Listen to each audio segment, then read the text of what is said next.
City, Kansas. A meeting of the Neighborhood and Community Development Standing Committee. This will be followed by a meeting of the Economic Development and Finance Standing Committee.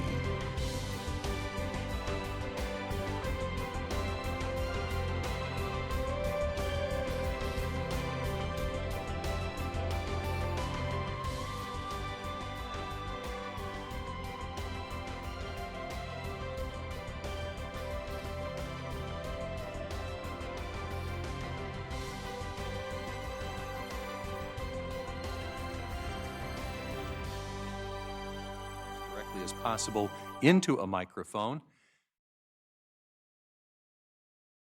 Johnson, who is ordinarily a member of this committee, is unable to be here tonight.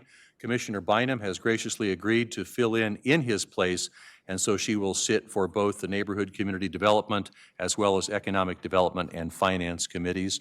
Roll call, please. Roll call. Walters. Here. Bynum. Here. Townsend.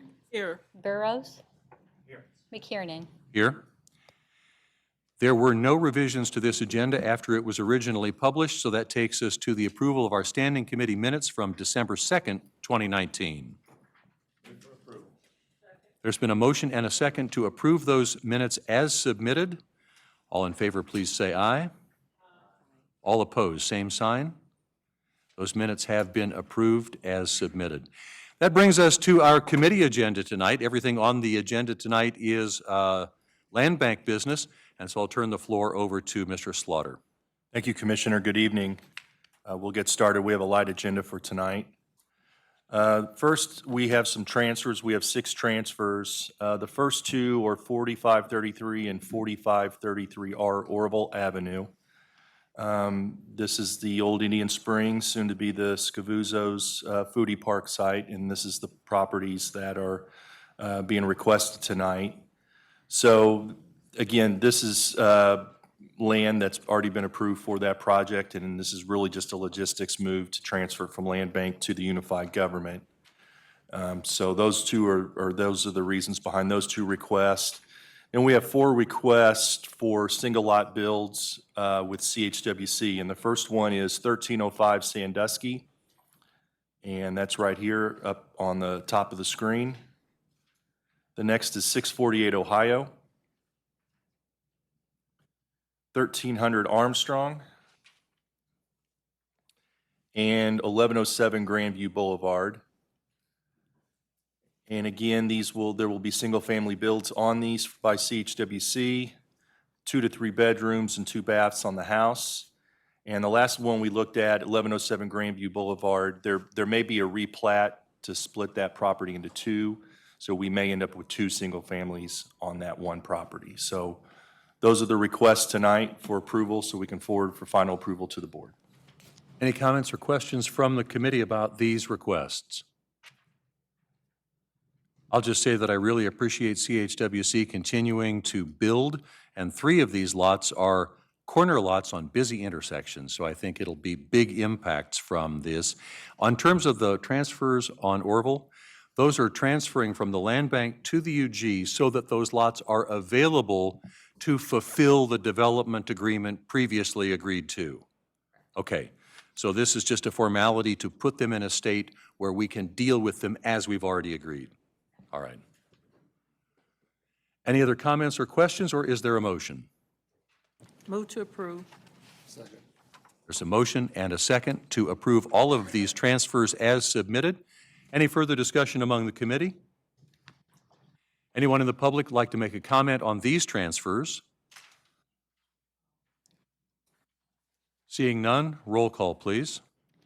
Roll call. Walters. Aye. Bynum. Aye. Townsend. Aye. Burrows. Aye. McKiernan. Aye. Mr. Slaughter. Next, we have 1 donation request, 2532 North 51st Street. That is the property in green on your map. As you can see, it is surrounded by land bank property. Now, the applicant does not have access to the property. He's current on his taxes other than the first half of 2019. And we did approach the Lamb team on this, and they had no issue with that. So the request would be to accept that donation, or the approval to forward that donation to the board tonight. Commissioner Bynum? Could you go back to the map? Is the right-hand side 51st Street? 51st Street is, I believe it's got to be on the right. And then on the bottom, what street is that?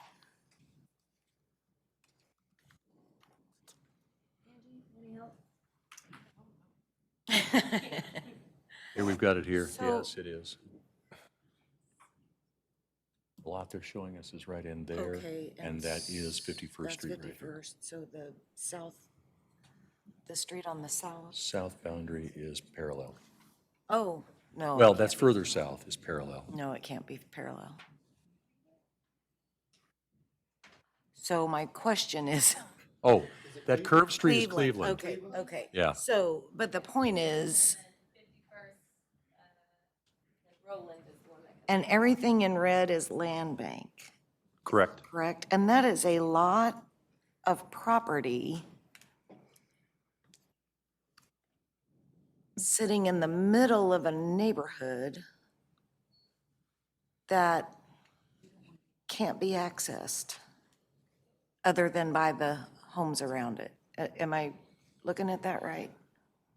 Yes. And that, again, that is the number one reason why Mr. Wallace would like to request that is he really doesn't have a legal means to that property other than, I guess, some sort of request or agreement with us. But he said he's had it for some time, he's paid his taxes, but he did mention that the taxes are a reason because he doesn't have access, he doesn't feel a need to, or why should he continue to pay taxes?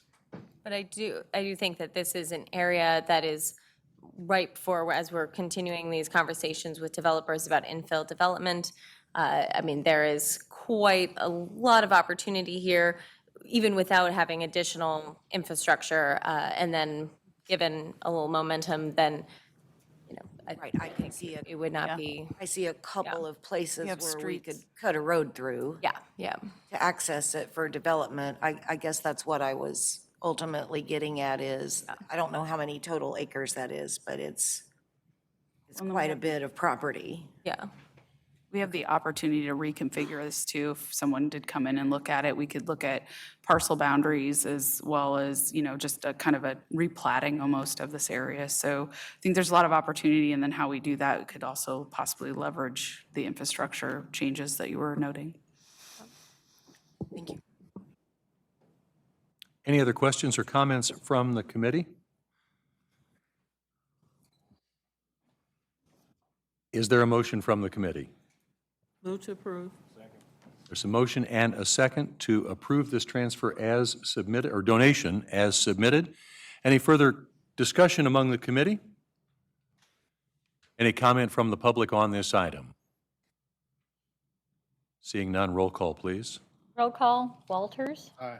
Bynum. Aye. Townsend. Aye. Burrows. Aye. McKiernan. Aye.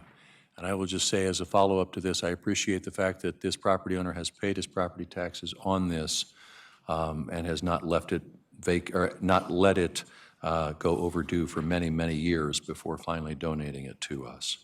Third item, Mr. Slaughter. That takes us to our rehab program update. So our number of contractors is now standing at 200.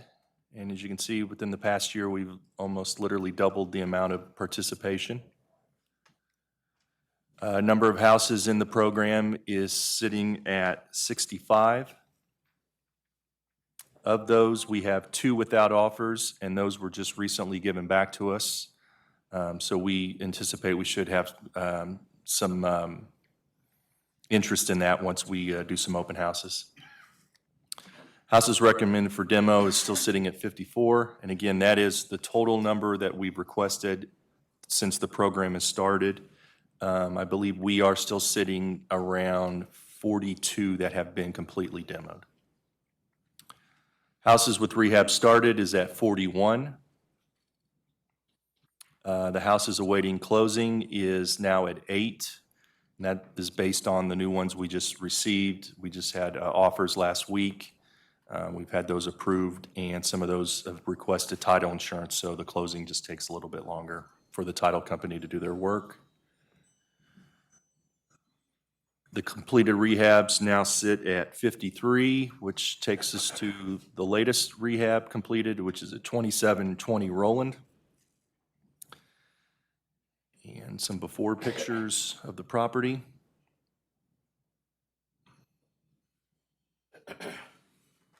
And now the completed rehab.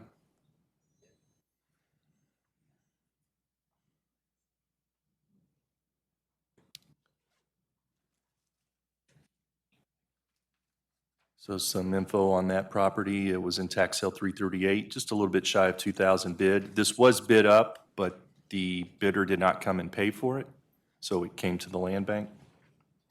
Took 10 months for the rehab to complete. We received it, it's appraised at 17.5, and it's currently listed for 95,000. So that's the rehab update for tonight. As always, Mr. Slaughter, appreciate the information. Any comments or questions from the committee? Commissioner Townsend. Thank you. Again, thank you for your hard work on this program. The 54 that you mentioned, tell me again what that 54 is, what that number. Referring to the demos? I don't know. You were saying 2 offers, that's, So oh, I'm sorry, I did have that similar. 65, you said in program.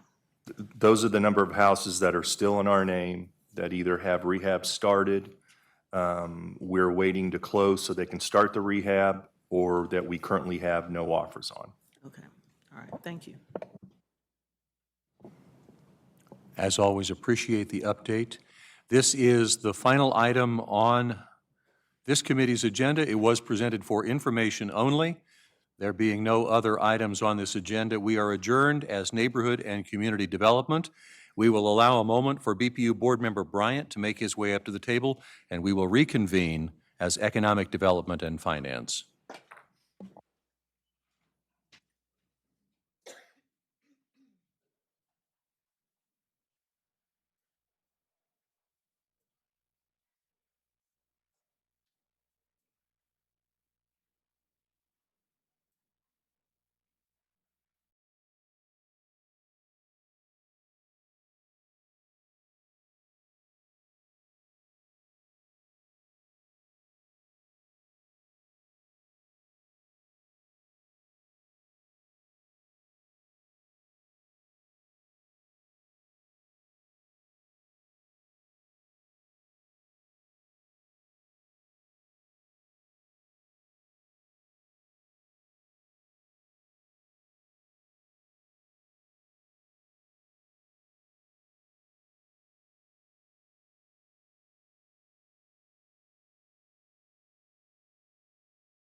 Evening. We'll go ahead and call the meeting of the Economic Development and Finance Standing Committee to order. We do want to welcome everyone to this meeting this evening. Public comment is always welcome. Anyone wishing to speak on an item on the Standing Committee agenda may do so when the item is up for discussion. You'll have up to 3 minutes to state your comments, and we ask that you please come forward to the microphone and you will be recognized. For accurate recording purposes, we ask all present to speak directly into the microphone. At this point, I'd ask the clerk to call the roll.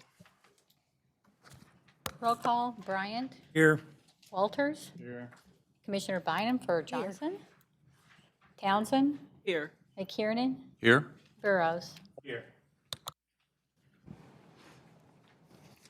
Next item on the agenda this evening is approval of the minutes. I'd entertain a motion for the approval of the December 2nd, 2019 minutes. So moved. Second. There has been a motion and a second. All in favor say aye. Aye. Opposed, like sign.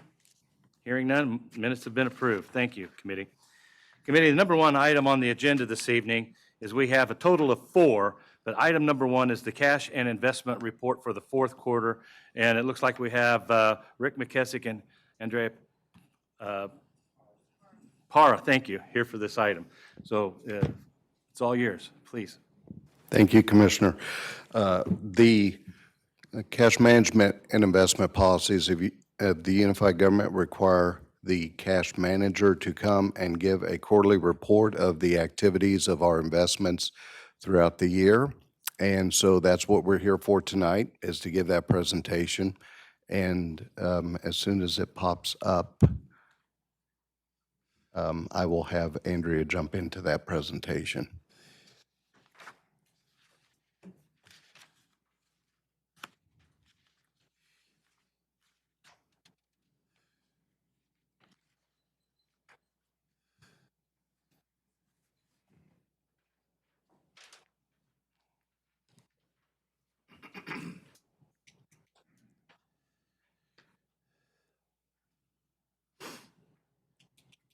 Technology will make our lives easier, that's right. It does every time. It works.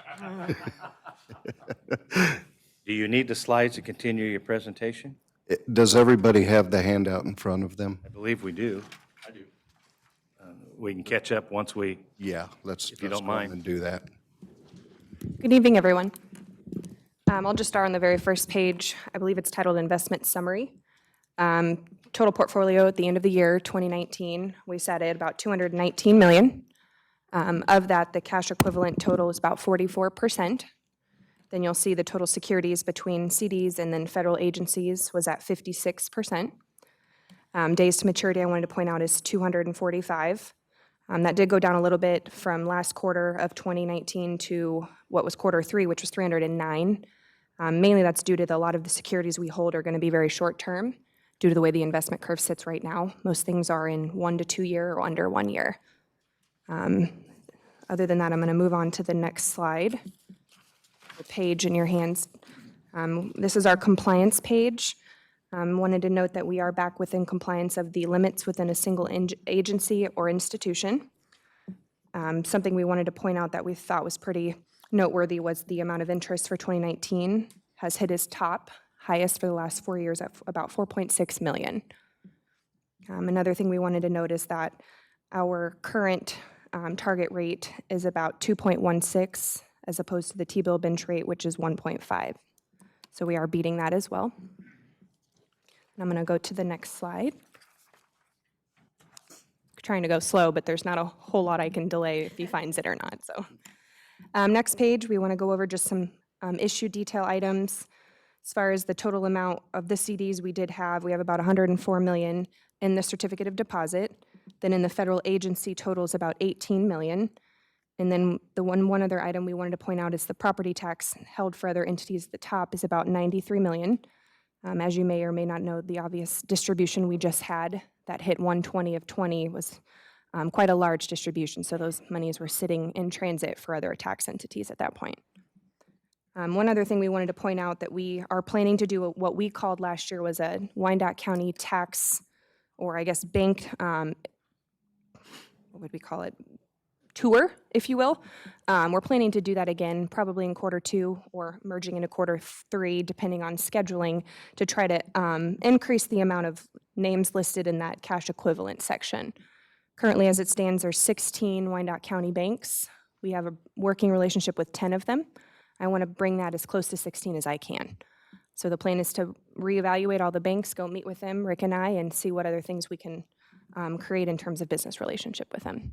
And I did just want to add that we did go through that process of meeting with every banking institution last year to increase the number of banks that were participating in our process, and we did have success. We brought in a number of new banks into that process. So since it worked last year, we're going to try it again to see if we can get even more. great. Yes. So looking at this, is 235,000 at the minimum that we want to start with them? Yes, yep, under that FDIC rule.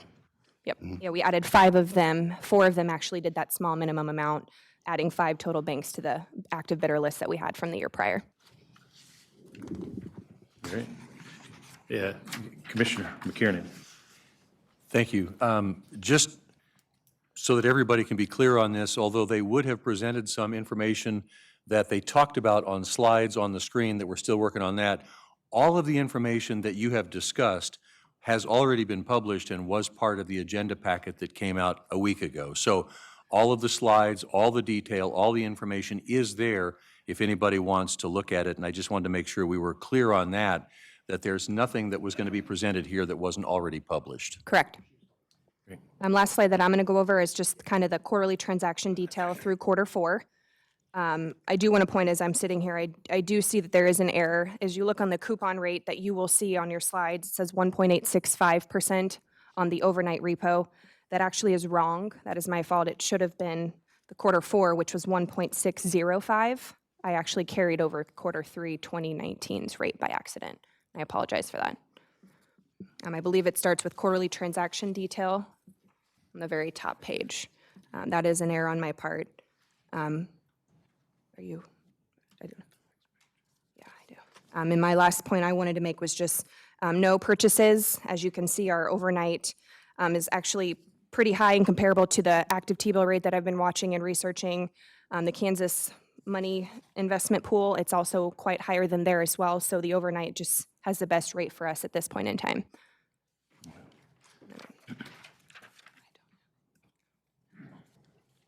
So we have one other slide, but we both don't have a physical copy of that. But I know what it is. So if you have that one. slide in front of you, that slide presents where the cash is being held in the various funds in the unified government. It helps to look at that, so it indicates, I'm not going to be able to recite from memory all of the different ratios that we had in that slide, but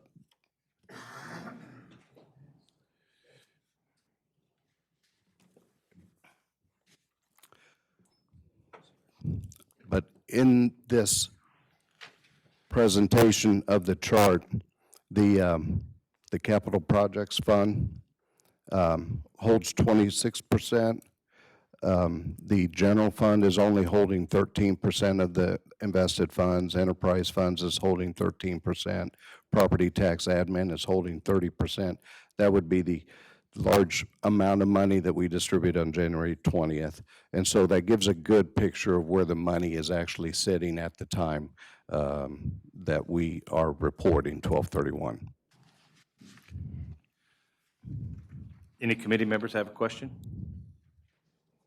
I just want to say how much I sincerely appreciate everybody's attention to this, because we were out of compliance a year ago. Yes, we were. Today, we're in compliance, so Yes. I really appreciate and respect the work that's been presented this evening. So thank you very much for your diligence. Thank you. We made a concerted effort, and we continue to try to make sure that we're doing the best job that we can to make good, sound investments. And just to reiterate, right now, the investment rates are in a curious state because they're inverted, which basically means the longer you invest money, the less your rate is. That's why you don't see any purchases this quarter. We've got a really good arrangement with our bank, which provides us good overnight rate, and we simply can't beat it by going out further right now. So that's where we are. Okay, that liquidity doesn't hurt when it comes time. And no, it doesn't hurt. Thank you. Any other comments? This was for information only. There will be no action necessary. Thank you both for your presentation this evening. Thank you.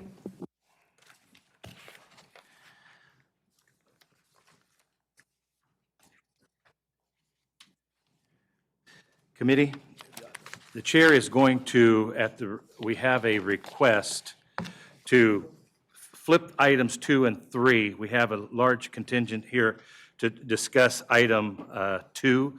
So I'm going to move item 3 ahead of item 2 this evening so that. So we're going to do the linear downtown development. We are? Okay, I stand corrected. Okay. Yeah, so there's a potential movement. Okay, well, then they changed it on my agenda. Okay, gotcha. Thank you. Thank you. All right. Yeah, it is the next item, okay. So what we have is the Downtown Campus Redevelopment District, and presenting this item will be Catherine Carter.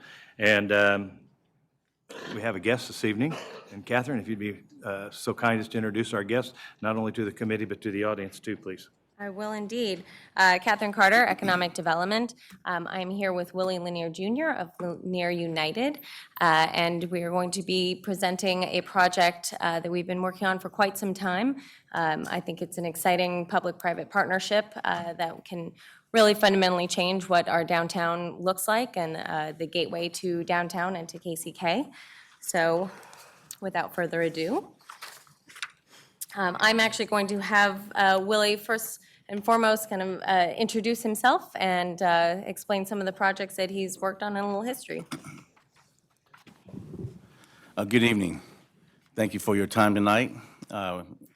As was stated, we are looking forward to presenting this project to you for the downtown redevelopment opportunity here. Once again, my name is Willie Lanier Jr. I have been in this community in the Kansas City area for over 20-plus years.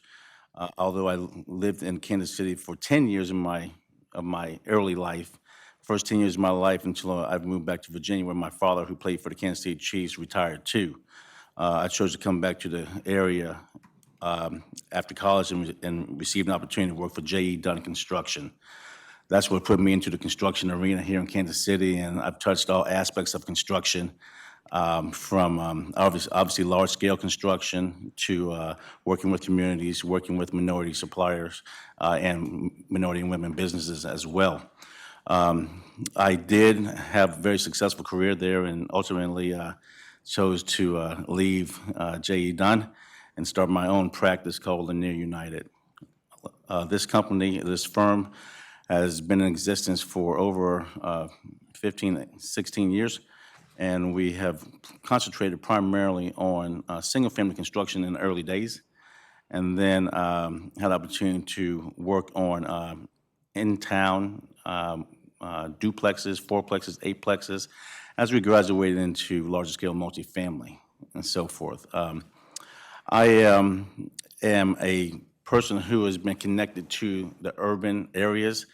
Rarely will you see me participating in new construction in the counties far out from the urban core. I believe that I have an understanding on how to develop and do work in those areas better than in the outlying areas. So to be clear, that I have been working with Catherine and the team here for approximately 20 months now on a project opportunity that we believe that will be a very, very transformational project for the community, and will also draw traffic, meaning people, into the downtown area from either a residential tenant or a consumer to some of the retail opportunities. This project is one to redevelop the downtown Reardon Center and provide a mixed-use opportunity for it. Our project partners would be companies of BNIM Architects, a very well-known firm in Kansas City. Brian Cave is our attorneys. We will work with Will Shields from 68 Inside Sports, former football player of Kansas City Chiefs, who operates a facility in Lenexa right now. And due to our commitment to enhance and raise a community from not just a physical structure, but also to provide health and wellness opportunities, considering that we all know that the YMCA that was present in downtown KCK did shut down a number of years ago. So we're bringing in Will Shields as our operator for a fitness facility that can reach out to the community and provide not just adult exercise, but also youth experiences as well. One thing that comes with me being in the business of construction and development is my understanding of how to create opportunities that extend through construction. And that means using vendors that most developers use the same vendors in the city. However, I will look to connect with these vendors, and some of them happen to be Kansas City, Kansas-based companies, i.e. McCray Lumber and so forth. They have stepped up and committed to work with me to create employment opportunities for members of the community to participate in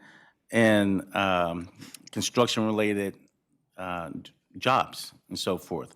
One of my other close vendor relationships is Pella Windows, who is represented here this evening as well. And with their commitment, as Pella is a nationwide company, they were willing to work with me to create a training program for construction workers to be able to install the Pella product here as well. So we think that we will create a fantastic destination place, but also do many, many, many things that I didn't even speak of when it comes to creating job opportunities for the community.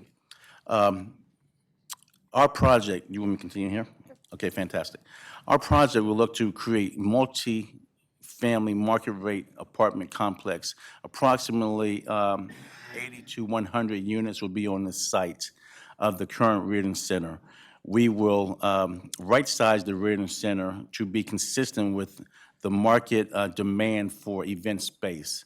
Currently, with analysis and so forth, we have seen that the Reardon Center is not utilized to its potential, and it is competing with other facilities of the same size. And those facilities tend to be much younger and able to offer a different product to the potential customer base. We believe that the right size of this marketplace should be event space that should accommodate approximately banquets of 350 seated, as well as up to 500 or 600 on a theater-style type of meeting space and so forth.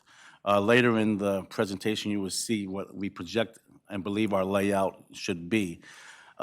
Within the first floor of the apartment building, we will develop a project that has our fitness facility. That would be a two-story, a two-floor facility there operated by Will Shields. In addition to that, we have been asked, and we were able to be successful to bring to this marketplace a Ruby Jean's juicery and food establishment that has been well known in the Kansas City, Missouri side, but they will set up shop here and provide their quality, healthy food product, be it beverages or actual food as well. All of these customers, or actually retailers, are very committed to this corridor, and we think that once we get set up here, we'll be able to do some other exciting things, especially if the Chiefs win the Super Bowl again. We believe we can have a parade on this side of the state line.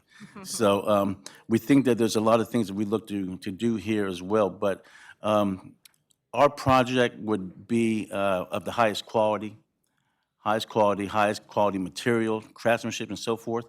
And we would, our apartments would be 1 and 2 bedroom apartment units with solid surface countertops and stainless steel amenities, which would be expected for this type of product. Our kitchen, commercial kitchen area in our clubhouse facility, and TV area and outdoor recreation space that would be separate from the public area that you'll see on our screen on the next slides. We will have strong Wi-Fi, which is accepted and expected in most of these new construction facilities, but our desire is to create a way to attract and look at the additional benefits of the new grocery store going in. I want to point out to the fact that I was interested in developing in downtown KCK several months before the new grocery store was even announced. So I want to be clear that my interest came before something else of note was out there and attractive. So it's just taken a while for us to get all of these things put together. But I'm here and committed to develop in this neighborhood and create a lot of excitement. With that being said, we are working with several different entities in the corridor as well.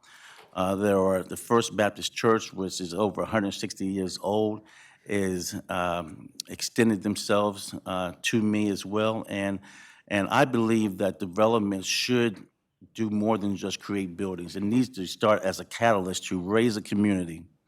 And when you have an entity that's 160 years old, still going strong and thriving, that is the entity that has set down a marker and said, we will be for this community for many, many, many more years, because they've already withstood the test of time. Because of, I believe, to raise the tide, raise the water, there will be small things that we will do from this development with the support of the unified government that will support this church in the congregation. In terms of what I mean is, we were doing some physical improvements to this church that have been deferred maintenance and so forth, and we think that we can do that from a very cost-effective scenario as well. It won't be a full makeover, but it'll be some necessary small things that will help the congregation have a more comfortable experience. And this is really, we're talking about exchanging out some of the windows on the building that are allowing for a lot of air to come in, especially during the cold months. Long before I had the chance to sit at this table right now tonight, and working with Liberty Bank, we know Douglas Bank has been a long-time bank in the Kansas community that was acquired by Liberty Bank years ago. And Liberty Bank ends up being one of the main banking relationships for most people in the community. And it is my goal to enhance the Liberty Bank building so that people in the community can, either on the exterior experience or interior experience, have a banking experience that's consistent with 2020. Because right now, the bank has not been able to update itself, and that is something that we're going to do. I want to point out that I started a line of credit relationship with this bank over 18 months ago. I'm sorry, about 12 months ago, in anticipation of being successful, but that was long before I knew that this project would come to fruition. My goal is to raise this community. And we're going to raise this community through construction, through jobs, and other activities of training that will help support community development. Let's see what else we have here to go forth. So I just want to kind of clarify that these two projects are not part of the project that we are discussing tonight, but I think are important for Willie to speak to, as it really does show his commitment to the community, to Kansas City, Kansas, and also how a project like the one that we're going to now get into in more detail, really, starting at that node right downtown, once you really strengthen that, then you are able to kind of have the different waves of additional investment and development kind of as it kind of radiates out. So this is just another reason why I think this is the right development and the right place and the right developer. Yes. Before you move on, just a couple quick questions. So First Baptist Church, you were talking about the windows, replacing the windows. Will those be with Pella windows? Yes, sir. And will you use some of that as an opportunity for some of the training you were talking about? That's correct. Thank you.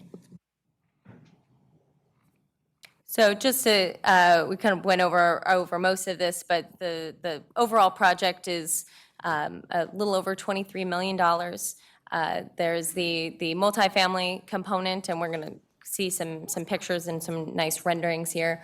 So these are all market rate apartments, which is important as we currently do not have really any market rate apartments. There are 10 that are coming in with the Boulevard Lofts project that have not been constructed yet, but are on the way. But this is a really important kind of next step in terms of kind of diversifying, our downtown to really make it a vibrant downtown for everyone.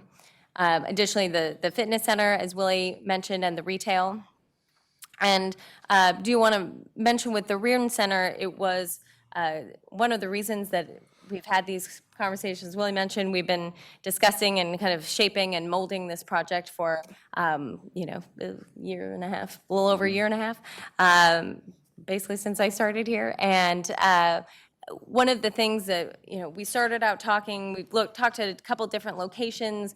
We talked about, well, is it possible to renovate the Reardon Center and, reuse it, and kind of went through kind of a whole long kind of list of trying to see all the different possibilities until, we were able to come to the project that we think is the most viable and can provide the most community benefit.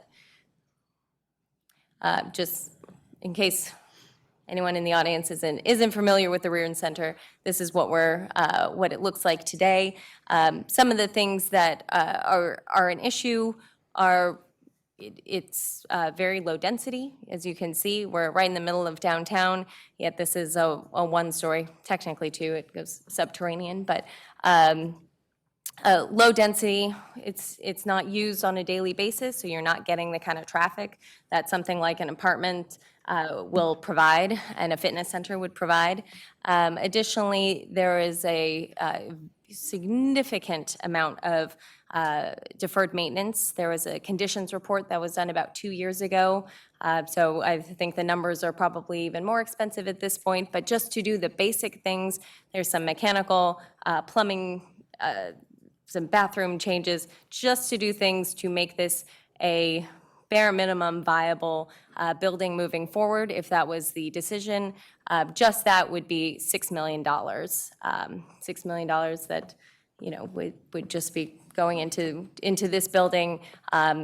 You would still be retaining the same low density, low usage. I mean, hopefully the usage would increase at that point, but a lot of issues to that effect. So what is being proposed,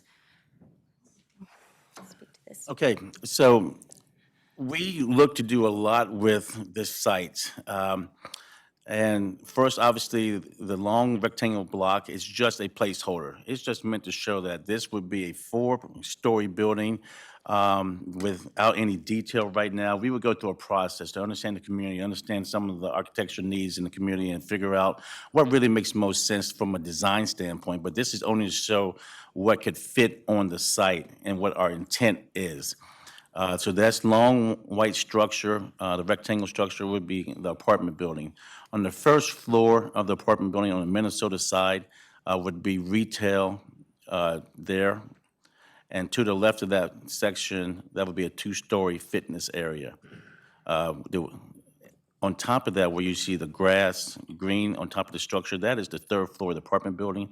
That would represent an amenity to the tenants. So they would have an outdoor experience level that's away from public participation. However, that is an outdoor area where you could have typical amenities, grilling and so forth and out there. But the main thing is to look at how this site can service the new Reardon Center and to also tie in the investment that's going on with the grocery store right now. We know that the back of the Reardon Center currently is the front of the federal courthouse. And it does not attract anybody to come out of the courthouse to do anything other than get in their car and go home. We believe with the investment across the street now, we need to create a corridor that will entice somebody to come from the courthouse, be it jurors or actually employees, to come across and utilize the grocery store and then find a place to sit down, read, or do whatever you want to do in a public urban park. With that being said, we have created a new Reardon Center adjacent to the parking garage on the northwest corner. And that Reardon Center, which you will see on the next slide, will be, and this is from the front door of the federal courthouse looking all the way to the south at the top where you see the grocery store there. This will allow for a lot more pedestrian-friendly environment. This will allow for some type of outdoor experiences in this corridor and candidly bring engagement and activation to an area that hasn't seen it for quite some time. We believe that this new facility here will be able to accommodate most of, or probably well over 90% of all of the events that were coming to the Reardon Center. Obviously, there's a few that we have to try to figure out how to place and work with those, but for the most part, this will be right-sized with all the new technology that you expect in an event space, and it will be consistent with the type of hotel size that you have adjacent to this as well. In terms of how many people, the rooms the hotel has, this is consistent with the types of event space that people who book in a hotel of that size would be looking for. That's a 150 to 250 person events. This is right in that sweet spot where this would make most sense. But we believe that the best thing to come from this redevelopment is to create an urban park that allows people to kind of come into the corridor, and people can have breakout sessions of some type, even if it is exterior from the internal component of the Reading Center. But the main thing is that we create a mixed-use environment that ties well into the grocery store investment. We're bringing consumers that would easily walk across the street and do their shopping. And then we create a way for guests of the courthouse to really activate this corridor. We think that the sales team for the Reading Center will be able to bid on many, many more opportunities that are consistent with this size facility and the hotel size. Right now, through our research, we understand that there is some business that they're not able to actually go after for various reasons and so forth. This represents an overhead view with building 1 being the apartment building and retail and fitness. The green area around the 1 is the grass and landscaping. Building 2 is the new Reardon Center. We want to point out items or parcels 3 and 4. 3 and 4 represents a city-owned property now that is lightly used, underutilized. It's open field that is somewhat used for parking at minimum, but it's more of a gravel base. It is not an asphalt-based parking lot right now. Our intent is to provide item 3 would be a parking field, and 4 would be an athletic field. The athletic field would be a multi-use athletic field for the broader community. However, Will Shields will run summer programs and different, youth events on the field at times. But more importantly, it would be an open field where people could come out from the community and utilize for different events. It could be soccer practice. It could be soccer practice for youth sports, or it could be adults who like to just have an outing playing and kicking the ball around. There will also be, this field would be improved significantly, and the community could have different events on this field as well. We believe that open green space coupled with a park-like environment in downtown Kansas City, Kansas would be an attractive community benefit across the board, okay? So another thing that has been mentioned, I just want to kind of drive it home here with a lot of arrows, is that the amount of kind of corridor activation. I mean, right now you have currently either, as was mentioned, these are gravel lots. Then there are some vacant buildings, there's a soon-to-be vacant building, and so this is a very underutilized corridor. By having, kind of connecting a new field with the athletic, the fitness center, as well as, so that kind of provides a multimodal pedestrian corridor right here, as well as, getting the folks who work and are jurors at the federal courthouse to actually come into the downtown. As mentioned, at the moment, it's not an exaggeration to say that people come in, they park, they go into the building, they get back in their car, and they go home. So to actually draw them out of that building, that's a lot of buying power that we are not harnessing right now. As well as, I think this is, again, a multimodal kind of areas where, to get more activation, more activity along Fifth Street as well as Minnesota. This is all just benefiting the previous and current investments that the UG has made, both in the grocery store as well as previously in the hotel. So I'm going to get into the fun stuff, which is all the financials. Oh, yeah. Question? Back one, please. Sure. So where would parking for the apartment be? Good question. We have parking underground, Okay. under the building. Yeah, I was afraid that you were going to say it was going to be the BPU parking, which would force the tenants to walk with groceries.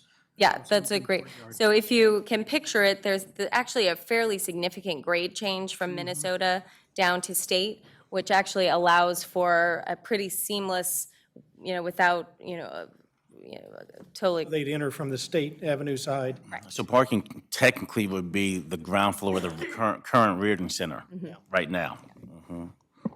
Yes, Commissioner Townsend. Mr. Chairman.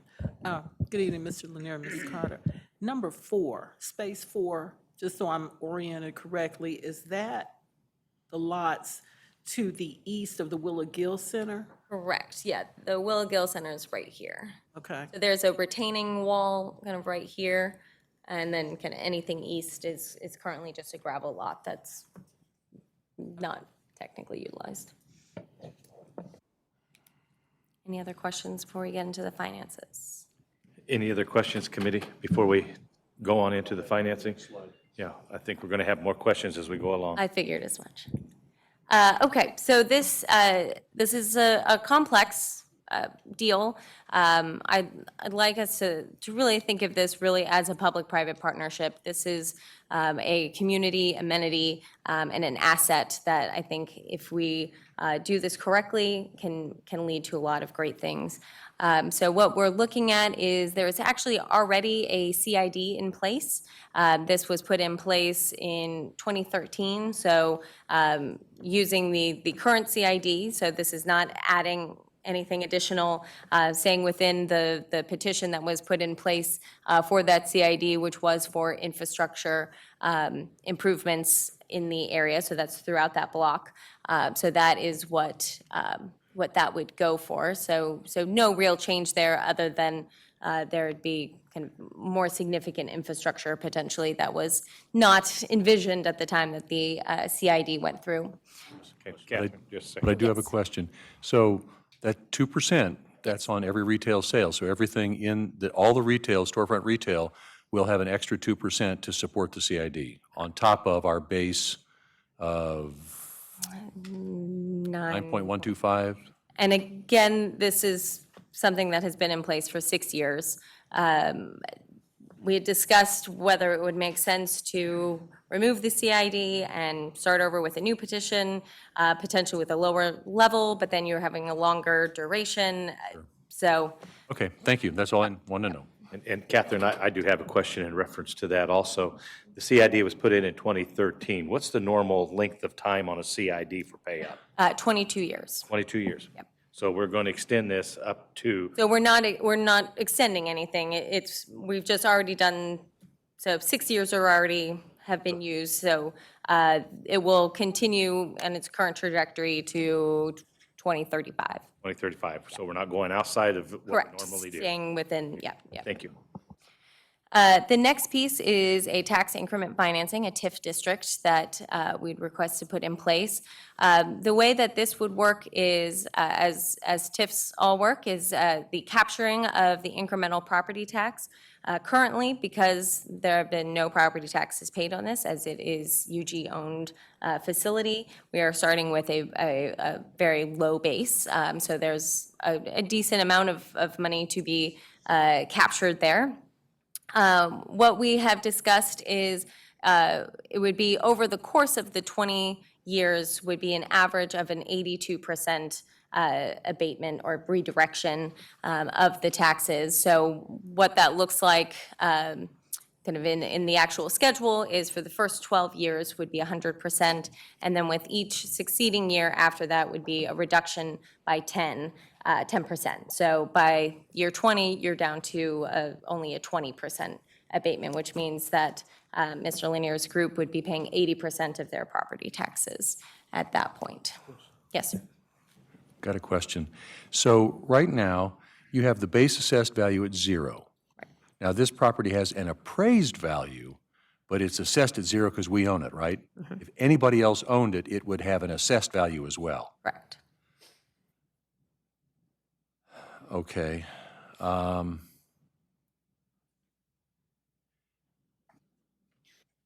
Who's going to own this property? So, we'll You're get going to into get that to in the next slide, but Okay. I can give you a preview if you'd like. So the property with the, it's probably easier, go back here. If it makes more sense to get to it when it comes up in your presentation, that's fine. We do I've got go- my notes here. Okay. All right, go ahead. Thanks. With all of these, I do want to point out that they are all pay-as-you-go financing, so no bonds will be issued. The unified government is not backing any of this financing. And we have in place not only a percentage of the project, percentage kind of caps that are in place to make sure that, you know, we're not paying more than our share, our agreed upon share, as well as a dollar amount that is put in place for caps for all of these items. The third is a transient guest tax. This is an additional fee that is paid to all hotels, or at all hotels by folks who are staying there. So this is basically a kind of collection of some of the transient guest tax that will be collected at the Hilton Garden Inn right there. And that will be collected and used kind of similar to how we're using the CID. So it'd have to be generated and spent within the CID district. We have two questions, possibly even more already. So Commissioner Bynum, welcome to the committee, by the way. Thank you. Just stopping right there.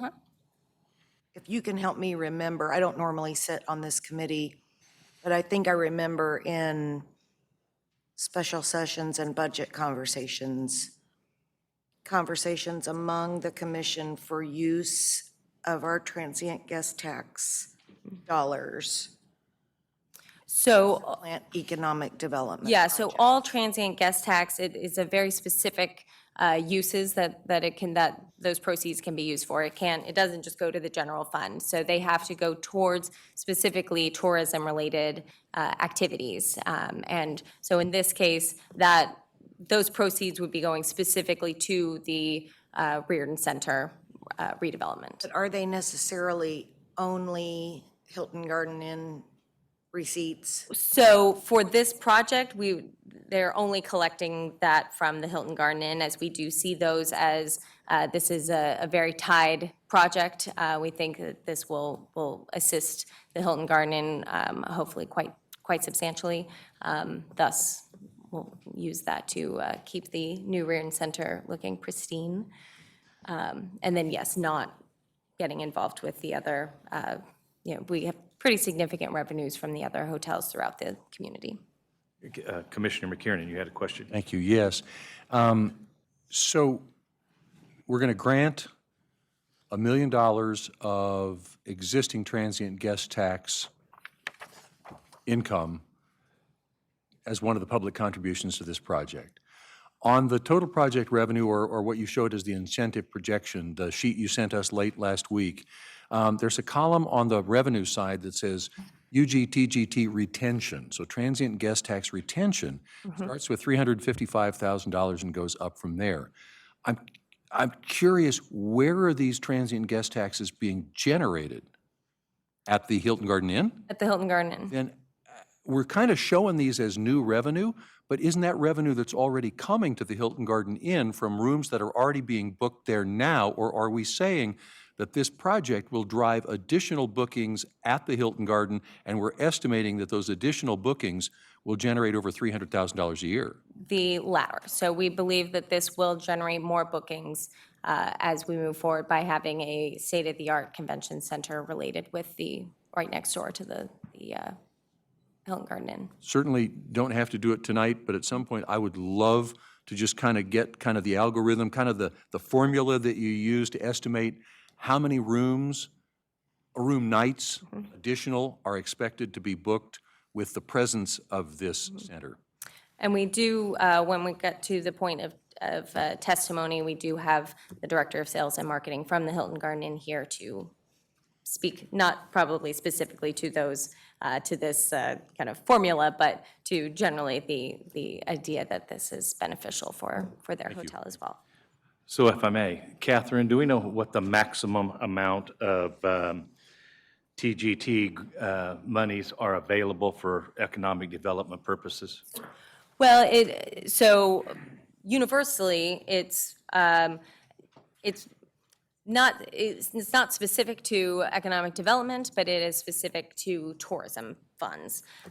In this specific case, we're looking at the cap is $1 million, so we would, once the project has kind of generated $1 million in TGT, this district, so the Hilton Garden Inn, then that would be capped, and all of those funds would be used to pay, would go into the Reardon Center, so not the apartment complex, so if that makes So sense. do we propose that that TGT revenue will be generated during a 20-year life cycle? Or I think what I'd like to get to is what the life cycle is on that amount of $1 million.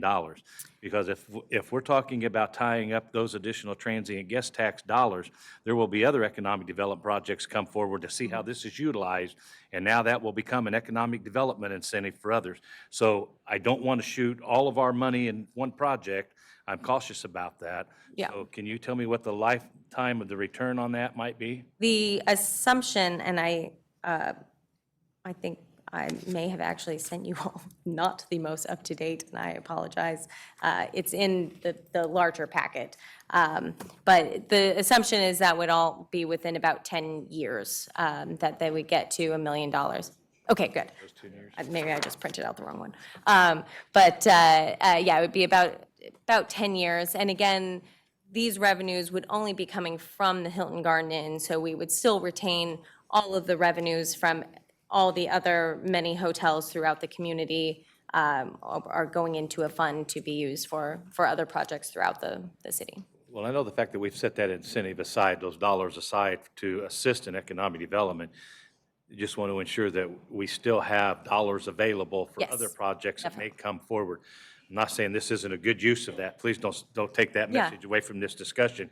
I just want to make sure that if we have projects coming forward, that we have enough tools in the toolbox to build whatever it is we have presented to us in a manner that's respectable and our fiduciary responsibility is met. Yes. Commissioner McKiernan. Thank you. I do, and I've looked ahead a couple of slides, and I don't think we're going to get to it, so I'm going to jump back up to the CID bullet point that's at the top of this slide. And so I know that we've got in our total project cost sheet, we've got an estimate of CID revenue, but I want to go through the rest of the sales tax projections here. We're projecting, by my calculation, in year 2, about $185,000 of sales tax to come from this project area. And let me make sure that I understand how that's going to be split. It looks like we've got some of that being TIF'd back to the project. Correct. So we've got a sales tax TIF on the revenue side, but then on the incentive side.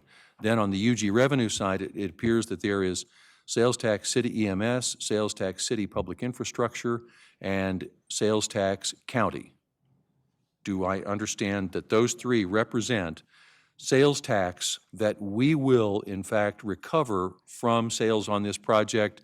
And although it is a smaller amount than the TIFT amount, that we do expect to make some sales tax revenue off this from year 2. Correct. Okay, thank you. And if I may, I want to feed off of that question. Is there an agreement within our opportunity here this evening to talk about what type of venues will be utilized for sales on the property?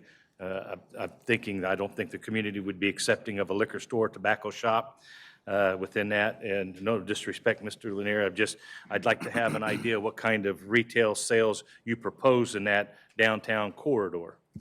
Well, keeping with that, excuse me, there is some very strict guidelines of what is acceptable and what's not acceptable per the developer's agreement. However, my intent, as I said, we're attracting Ruby Jeans, okay? So we're attracting another establishment that's going to be a very, I would say, important type of food establishment. So we will be booking, we only have space for one other merchant.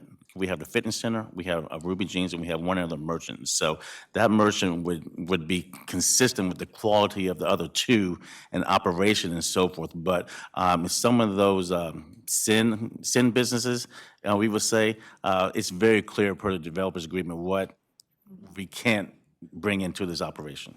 Wonder, I think it's important that the public knows that if the unified government is going to be partnering That's with correct. development, that we want the type of amenities that we believe will complement your project. Yes. So I appreciate the opportunity to have answered that. And Commissioner, if you're interested, it's in section 7.2 of the development agreement, page 21.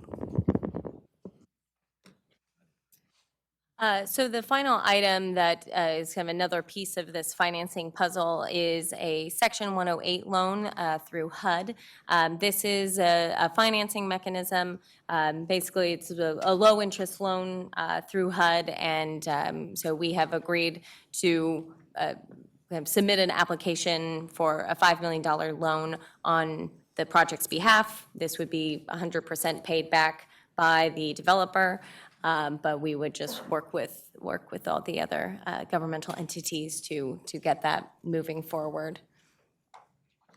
We actually, just kind of on a side note, did have a meeting with HUD last week, and they were very interested in this project and thought it looked like a great project for this program. Commissioner McKierney. Do I see here on the total cost sheet that we have a contingency that in the event that this Section 108 loan cannot be secured, that the TIF cap and the transient guest tax redirection may be increased to compensate for that money? Yeah, so basically what we determined with that is the Section 108 application process is lengthy, and considering that we as the UG are not the ones that approve or deny those, that we have no reason necessarily to believe that we'll not move forward, but that, having a contingency in place would be necessary. So what that contingency is what we looked at, the difference between the interest for a $5 million loan through HUD versus the interest through traditional banking, over the course of years. It's about a $200,000 difference in terms of interest. And so that's the piece that kind of worst case scenario, if this does not work through HUD for whatever reason, mainly just because we cannot guarantee that is going to move forward, put that in as a kind of a safety valve. I don't want you to speculate on behalf of HUD, but yeah, I do. Does the fact that the Hilton Garden Inn was funded in part through a successful Section 108 loan work in our favor? I would think so. So yeah, we met with the person who actually runs this project this program last week, and the fact that I think we even paid that one off early, and they like the idea of looking at a project that works, would provide jobs for low to moderate income individuals, which this would. So I think all of that, and that has actually been the last project, kind of fun fact, last project in Kansas to use a Section 108 loan was the one here. So we're the only city that's been able to kind of crack the nut of. Thank you. Then getting into kind of your earlier question, the property transfer and lease. So a couple things here. So I'll get into kind of more specifically some of the Reardon Center costs. So currently, we're putting about $100,000 of just basic maintenance in. So that would be kind of a maintenance fund that we would kind of transfer to Linear United for the first 10 years. Additionally, we're looking at actually transferring the ownership of the multifamily site to Linear United, while the other two portions of this project, the Reardon Center as well as the athletic fields, which is not spelled correctly, would be through a ground lease. The Reardon Center would be a 50-year ground lease. Linear United would own and construct the actual building, and we would have the same agreement that we currently have with the management company of the Reardon Center now, where the unified government would receive 10 events annually, as well as different breaks on price if we wanted to do more than that for community events. As well as for the athletic fields, this would be a 10-year lease. We're looking at that really as kind of an intermediate use. It could be very successful, and after 10 years, we don't want to keep it as athletic fields, but having the ability to kind of see where the where the market ends up at that point. And again, we would, as the unified government, would also have access for community events to the athletic fields in the number of 10 events annually. And then with all development projects, we have MB, WB, LBE goals in place. Any questions on this page? Yes, Commissioner. Might as well, since we're on that. So at what point do we plan to transfer title? And title, as I understand this, would pass only on the housing unit, the housing portion, right?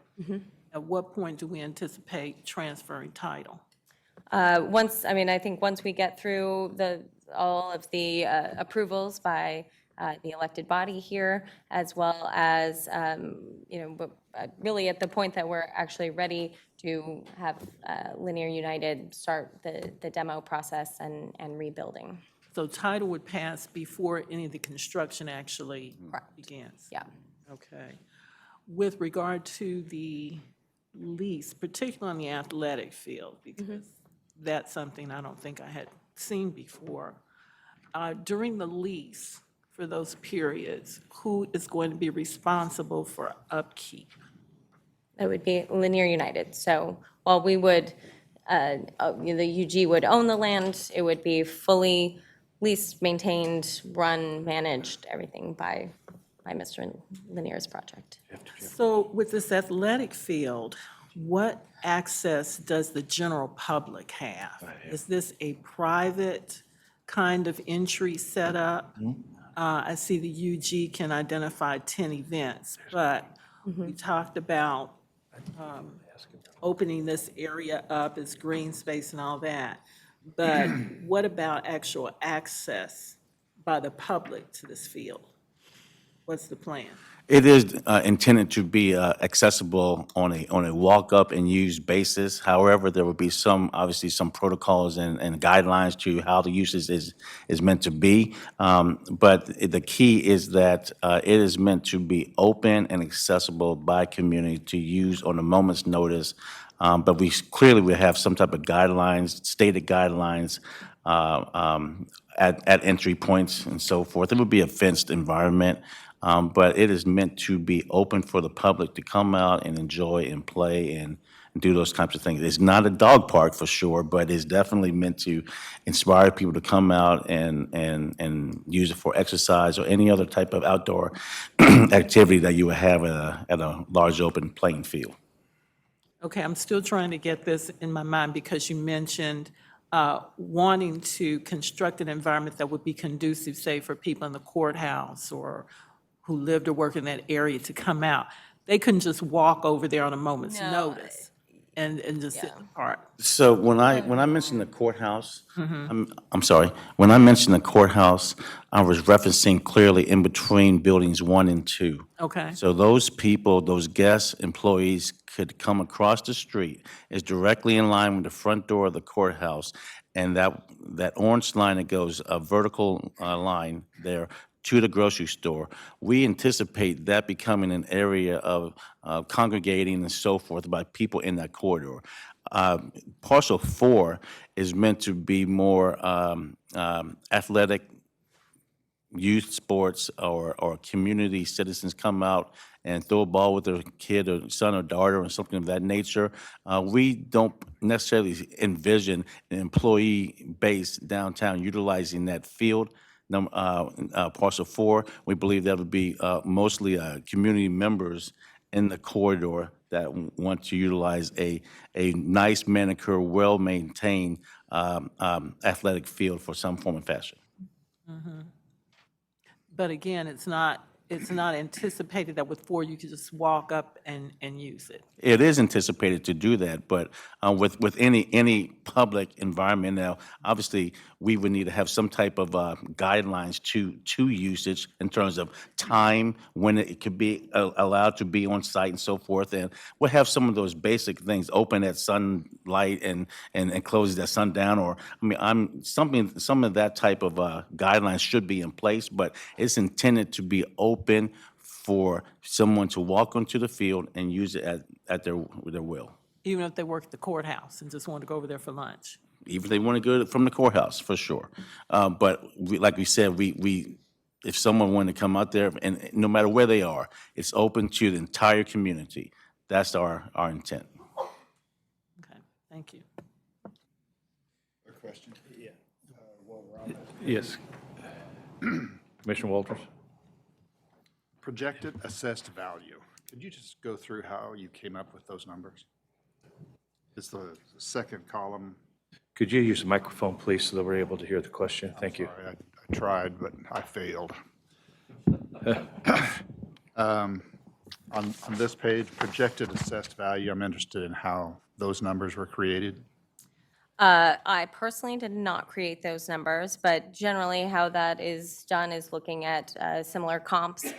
So similar multifamily unit of a similar size and finish, and determining what kind of relatively that would be for this location. Who did create those values, if you weren't involved? This was done by the developer and the development team. We've also had extensive discussions with a member of Unified Government here as well. And I would believe that was the tax assessor. Yeah, so this was also done in conjunction with some Right. assistance from the appraiser's office. So with that being said, this product is relatively new to market in this corridor, and so finding good benchmark properties is we hope will become easier. But right now, we've had to really work with the county assessor and discussions about what properties are coming online, what makes most sense to try to establish some type of value there. So there was been a lot of discussion, but the numbers you see in front of you were produced and completed, finalized by myself and our team, but we've had extensive discussions with Unified Government on values. Thank you. Mr. Bryant? So talking generally about utilities and not the details, because I know the plans are not done, but I do hope that LED lighting would be used in both the main area and the field. Since the UG would still own the lease on the land, who would be responsible for the utilities? The developer and the management company would be. And what about the small center that will be on the opposite side of the courtyard that will be used for events, Similarly, that will be privately run. okay? And then the football field? Similar, same. All right. Thank you. Any other questions? One last statement there, please, regarding LED and the use of efficiency and so forth. We will be designing our building to have that type of use of electric and so forth. We believe that's what we want to do for the future. And so I can't tell you exactly how we will be doing that, but clearly that's LED lighting and other comparable type of components are looking to be utilized. Okay, yeah, well, the utility appreciates keeping the demand down as much as possible. So, thank you. Thank you. Any other questions? Seeing none, please continue. Okay. And I'm going to get into a bit of the community benefit, of which I think is substantial. First and foremost, this is, and I kind of touched on this previously, but there is a cost to maintaining the Reardon Center in its current form. Over 20 years at a minimum, that's about $10 million. So that's the $6 million that came from that conditions report of the necessary upgrades and deferred maintenance that are needed for that building. That's about $6 million. And then to Mr. Bryan's point about utilities, that's about a $200,000 bill annually. So that's another $4 million. So we're not even getting into kind of anything above and beyond. This is purely deferred maintenance that would have to go into this building if we were to keep it in its current form. As you can see in the project revenue, projected revenues, over about 20 years, we're looking at about very close to $10 million. And that is through the sales tax that we've discussed, additional TGT, as well as the CID and TIF admin fees, as well as the incremental property tax. Again, I mentioned that there was over the course of 20 years, we're looking at about 80% property tax abatement through TIF. Commissioner McKiernan. Thank you. A couple of things here. An average of $36,500 annual property tax, let's be clear, that's zero until year 13. Correct. And so that's an average of 13 through 20 divided by 20. And so, But that also means that by the last year, that's almost $200,000. fine. Yes, thank you.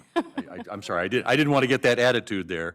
But the other thing that I want to point out is that a lot of this revenue that's going to come in is transient guest tax retention. And that is not, and correct me if I'm wrong, because if it is, but is that money that is available to the general fund for the provision of city services? No, it is not. Okay, so when we factor that out, then it is a much smaller amount that we're generating from this property that we can then turn back around to this property. And you've heard me say now many times over the past several months that any project, no matter how good it is, puts a strain on the infrastructure around it, the personnel and the physical infrastructure. And I would like to see all of our projects contributing materially to the maintenance of that infrastructure, which directly supports them. And so once we factor out the transient guest tax retention, we just have to reconcile the fact that this project brings substantially less that we can then generate into city services provided back to this property. I would agree in terms of the fact that the actual revenues that are generated on site. Now, something that is more difficult without getting a costly feasibility study and marketing study, but I do believe, and if this were necessary, we could certainly do this, but having 85 units of market rate apartments, that is additional people, we're increasing the density, having the fitness center, that is an attraction, having a meeting center that will actually be used on a much more regular basis. These are all bringing more people to downtown, which does put a strain, certainly, on the infrastructure and all that, but then also, these are more people to shop at our grocery store that we are building currently, the many restaurants, and even the Hilton Garden Inn is now, in case you didn't know, they're serving breakfast and lunch, soon to be serving dinner. I'll go check it out. So this is another thing, to actually have more people patronize the retail in the surrounding area, which we are not capturing in this number, but certainly is an additional revenue generation. But I do take your point.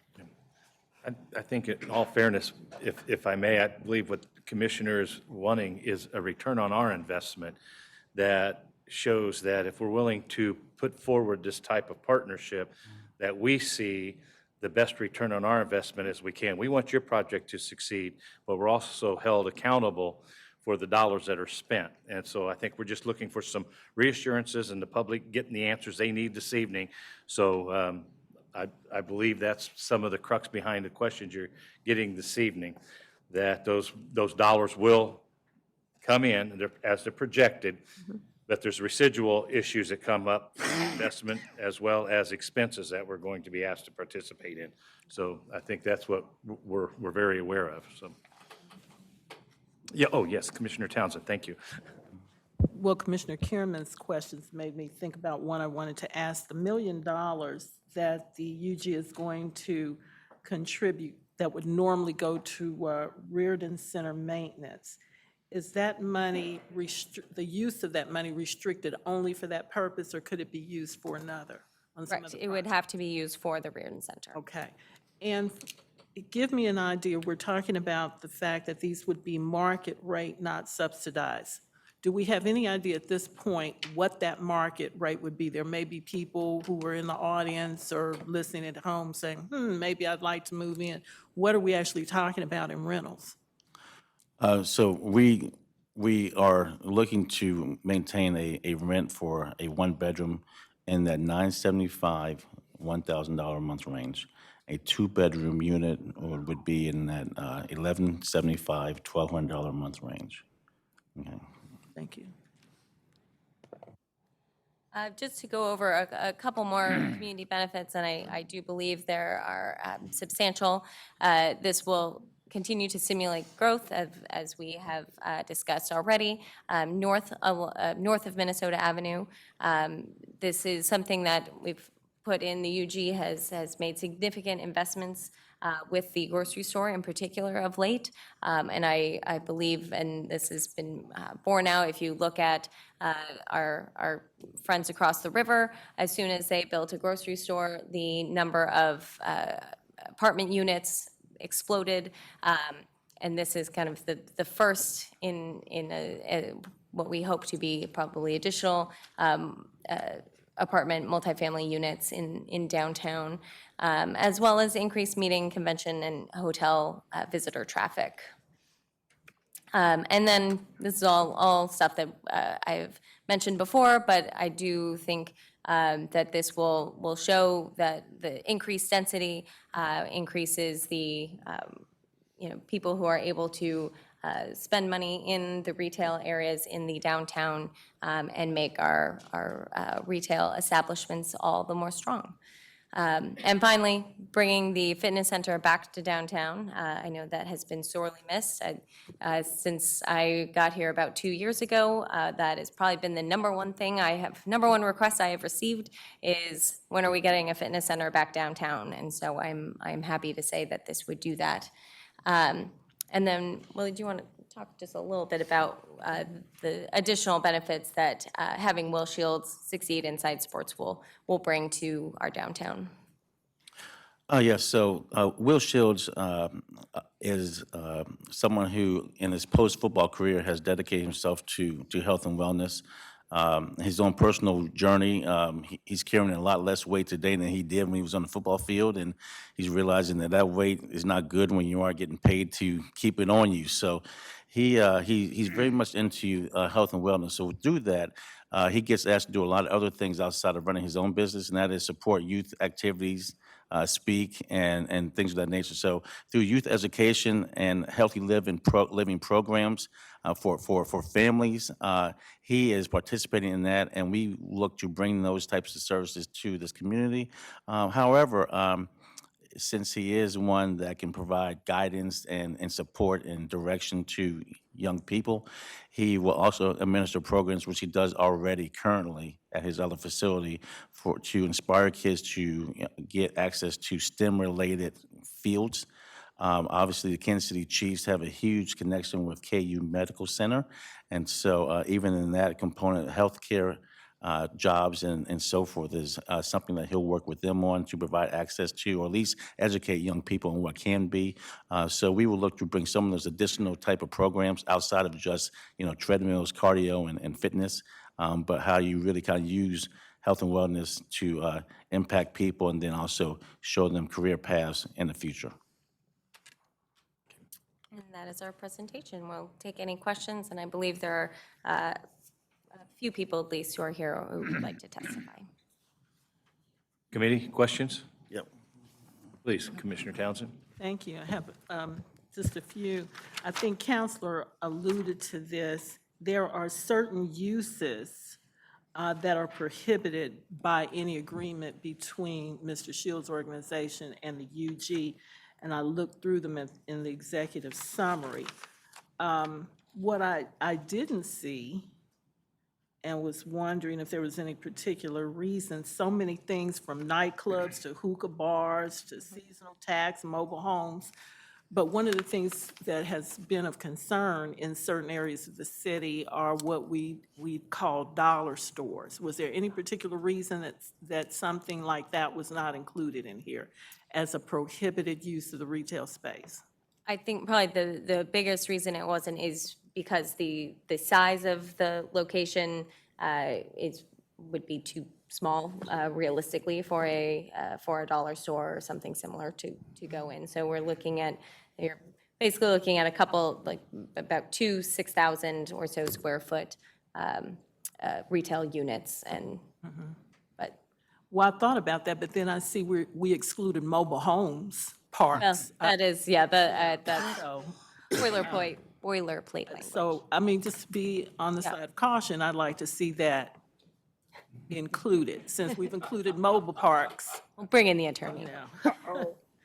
Commissioner, this list is very consistent with all of your other development agreements, which is why it's probably kind of painted with a broad brush.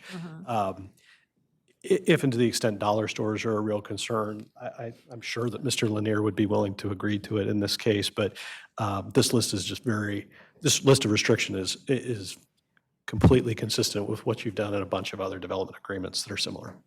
And I didn't have any problem with what I saw. It was what I didn't see that, raised the question. I thought area might be a concern, but with some of the other things, that certainly wouldn't fit either. Sure. If it's a specific concern for you, I'm sure that Mr. Lanier would be happy to go along with it. Yeah, I would like to see that. The other question I had was about the length of time that these prohibitions would remain in effect. Would they last only as long as the TIF district existed and the CID district existed? And I think one was at 20 and the other was at 22 years. That's right. That's right. They last the term, like with some of your other development agreements, they only last for the term of the development agreement. This one ends at the later of the expiration of the CID or the TIF. In this case, it's likely to be the TIF. That being said, for most of those prohibited, like a liquor store or something like that, you would need a special use permit or something similar regardless. So if 20 years down the road, which we don't foresee that happening, it would still, again, have to come back to this body for a vote.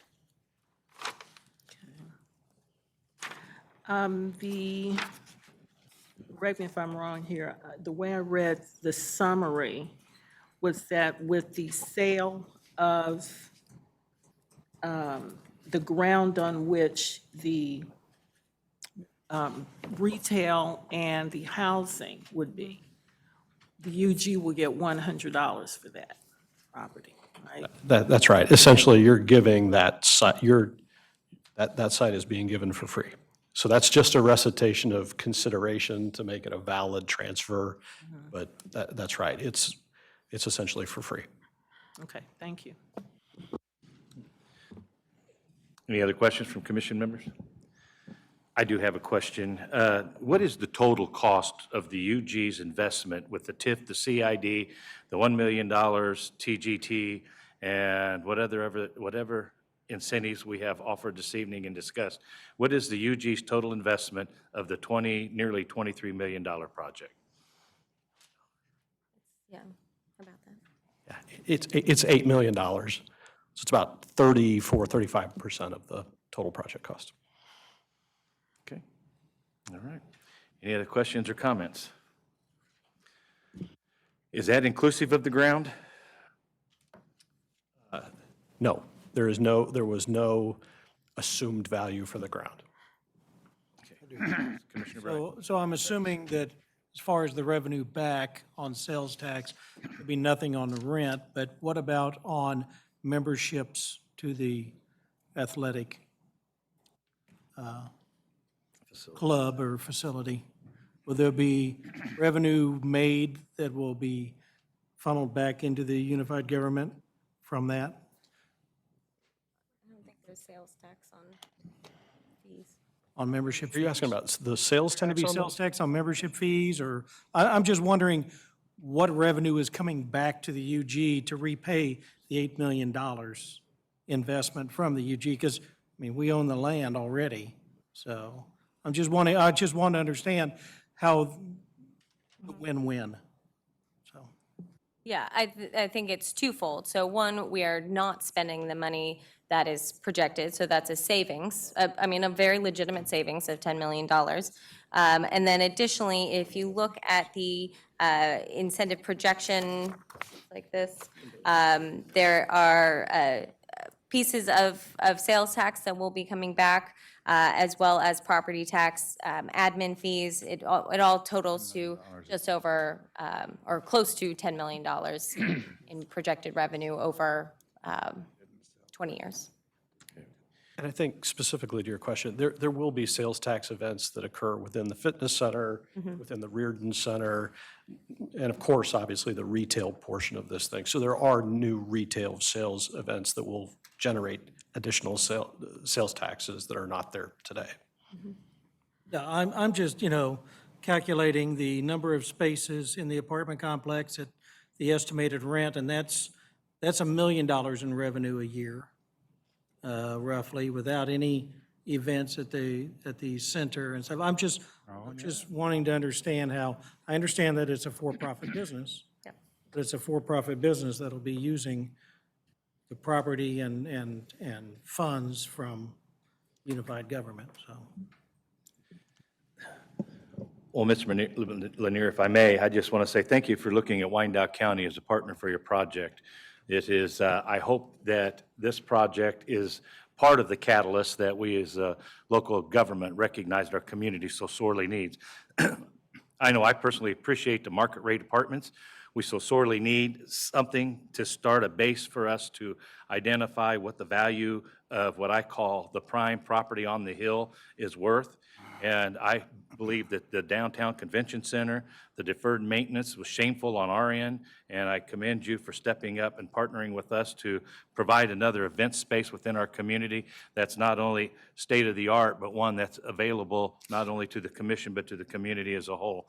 The issue of the downtown recreational center, when we lost the Y, that is an acceptable piece of the property that I think will endear people to the project. We've had a lot of questions this evening.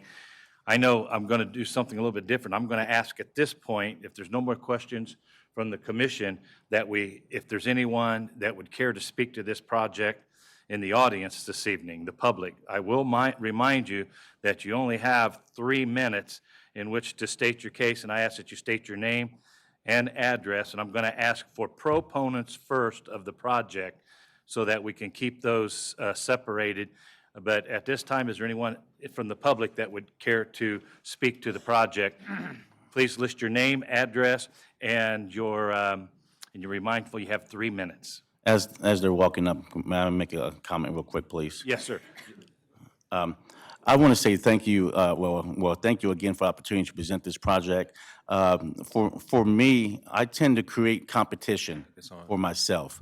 I go and find projects that nobody wants, because I know that nobody was knocking on their door prior to me showing up saying, I want to develop housing market rate in downtown KCK. Like I said, I've been here long before the grocery store was announced and so forth, and I'm continuing to stay here. And I brought on team partners to participate with me, to do more than just build a building, but to raise a community and so forth. So I hope that I create competition, because I am. Because once they see what's happening here, many other developers are going to come knocking on your door to try to participate in development in a corridor that could have long been developed if there was intent to come to this community. So I want to make sure that I tell you kind of who I am and my desire is, and thank you for the opportunity. Thank you, Mr. Lanier. Please, our first conferee name and address. My name is Cedric Rowan. I'm the pastor of First Baptist Church, which is right down the street, 500 Nebraska. I have my clock, so I'll hit start, so I won't take more than 3 minutes. I just want to say that I am excited about this opportunity for the UG to have this development in the downtown corridor. We were very instrumental in working with Merck, with the grocery store, so we're excited about it. I think the work that Mr. Lanier has put in is admirable to take into consideration the costs, the amenities, the needs of the community. And as a church that's been on the corner, and many of our members are here this evening as well, many of our trustee members are here and other members are here in order to show our support for this project. I can't tell you how excited we are, at least I am. I've invited some other members from our community to be here and speak to how they would use the convention center for various activities that they either have to go way out to Embassy Suites up north or way out to Overland Park, where all of these are community-based church groups or so forth. So I'm here in support. I thank Mr. Lanier for his work. You're a fine director of economic and development, who I know very well also. So if you want more from us, we're here. I mean, I guess I could tell everybody to say amen, but you haven't voted yet. So we say that when you vote. But I do want to give up my time. I only took a minute, and that's unusual for me being a Baptist preacher. So with that being said, we're 100% behind Mr. Lanier. We appreciate him wanting to hire the youth in our community who we deal with on a daily basis, who need firm jobs, education, and skills. With all the construction going on in this area, we need this. We truly do. So I appreciate your support. I look for a unanimous vote, no dissent, and we'll get this thing going. All right? I'll get out of the way. I'll yield my time back to the next person. Thank you. Thank you, Pastor. I have a lot to say. My name is Julie Nielsen. I'm the Director of Sales and Marketing at the Hilton Garden Inn, 520 Minnesota Avenue.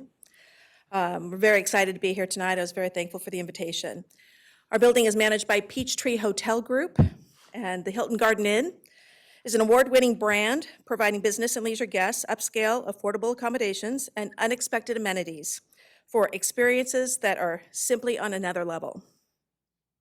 We're just inches away from completing a multi-million-dollar renovation that we really wanted for the community to see as an opportunity for us to give the community back a gathering space, which has been missing a little bit, partly because we've been under renovation for months and months, partly because there were some ownership changes, but we as an organization are committed to Kansas City, Kansas, and want to provide, just like I said, a gathering space for families, communities, business people, civic organizations, and so forth. Our hotel has 147 guest rooms. 88 of those are kings, 46 of those are double queens, and then we have some accessible rooms and suites on top of that. 46 double queens could bring nearly 200 people to under our roof in a single night when groups put up to 4 people in a guest room. We have a restaurant presently open for breakfast. Thank you very much. Dinner and lunch will follow, so please come and join us for breakfast. We have a shop, which has just been added in the renovation. It's a grab-and-go area where you can pick up healthy and indulgent snacks. We can also provide grab-and-go opportunities for people needing a lunch, people needing attendees of events, needing something that maybe wasn't provided in their agenda, so on and so forth. That's a new amenity of ours. Ma'am, you have 1 minute remaining. We have an Eisenhower room that only seats up to 100 people for a reception. That's 30 to 40 people for a meeting that might use one side and might lunch on the other side, but that's it. And with our amount of guest rooms, we can't accommodate so many of the meetings that we have an opportunity to bid on the business. The types of groups we get are sports teams, family reunions, wedding blocks, church groups, small state and national associations, class reunions, conferences, training meetings, and the federal court building with lengthy trials requiring temporary office space. When these organizations ask for additional breakout rooms, meal rooms, we can't accommodate them, and we have to turn them away. The hotel could perform better in a group segment. We love our location downtown, so close to I-70, and all our attendees can get anywhere in Kansas City metropolitan area, experience all of that. You're at Addition 3 of the Merck minutes, Co-op. Am I finished? She's at 3 minutes. Move to extend time, 3 minutes. Second. Please continue. The amenities of this development that will be afforded to our guests, the park-like green space on Fifth Avenue or Fifth Street would contribute greatly to the overall experience of our guests. The addition of eateries and world-class fitness facility is definitely a plus. The addition of meeting space to complement our 147 guest rooms is necessary to attract more meetings that would sell more group segment business and keep them from going to downtown Kansas City, Missouri. Thank you very much. Thank you. Good evening, Commissioners. My name is Jason Norbury. I'm the Executive Director for Downtown Shareholders of Kansas City, Kansas, 726 Armstrong. I would like to speak, obviously, in favor of this development. For many of you have heard me say this a number of times already, but the key to downtown revitalization is people and increasing the number of people that are in a downtown setting. And development as proposed, and I realize that these are still fairly preliminary drawings and what have you, brings people to live, brings people to work, and will bring people to visit the downtown, which are sort of the 3 legs upon which that revitalization process is there. In addition, from a downtown shareholders and as the administrator for the Downtown Improvement District, this area that has been created to open between state and Minnesota aligns very well with our Pocket Park project that we have been working on. And we hope that that would create an additional public space to deal with that. It would obviously increase the number and density of residents in the downtown area, which we think is a great thing. Market rate apartments is something that we have essentially none of at this point, and even if we expand our boundaries slightly to include the Boulevard Lofts, it's still, I think, 10 or so that we'd be dealing with there. The one, I would say, a little cautionary note that we haven't really talked about tonight, I think, with this development would require a little bit of a change to the way that State Street is organized. It's very pedestrian unfriendly, and if we're going to create some changes around that, I think this can be done with restriping, similar to the 6th Street project that that was in the 2020 CIP as well. But it's just something to put on the commission's plate for the future as this development comes on or as you're negotiating the final pieces of the development agreement. Thank you. Thank you. I would hope that's a problem we have. Good evening, Commissioners. My name is Jan M. Carpenter Baker. I am a member of Mu Omega chapter of Alpha Kappa Alpha Sorority Incorporated. My particular chapter is 96 years old. We will be a centennial in 2024.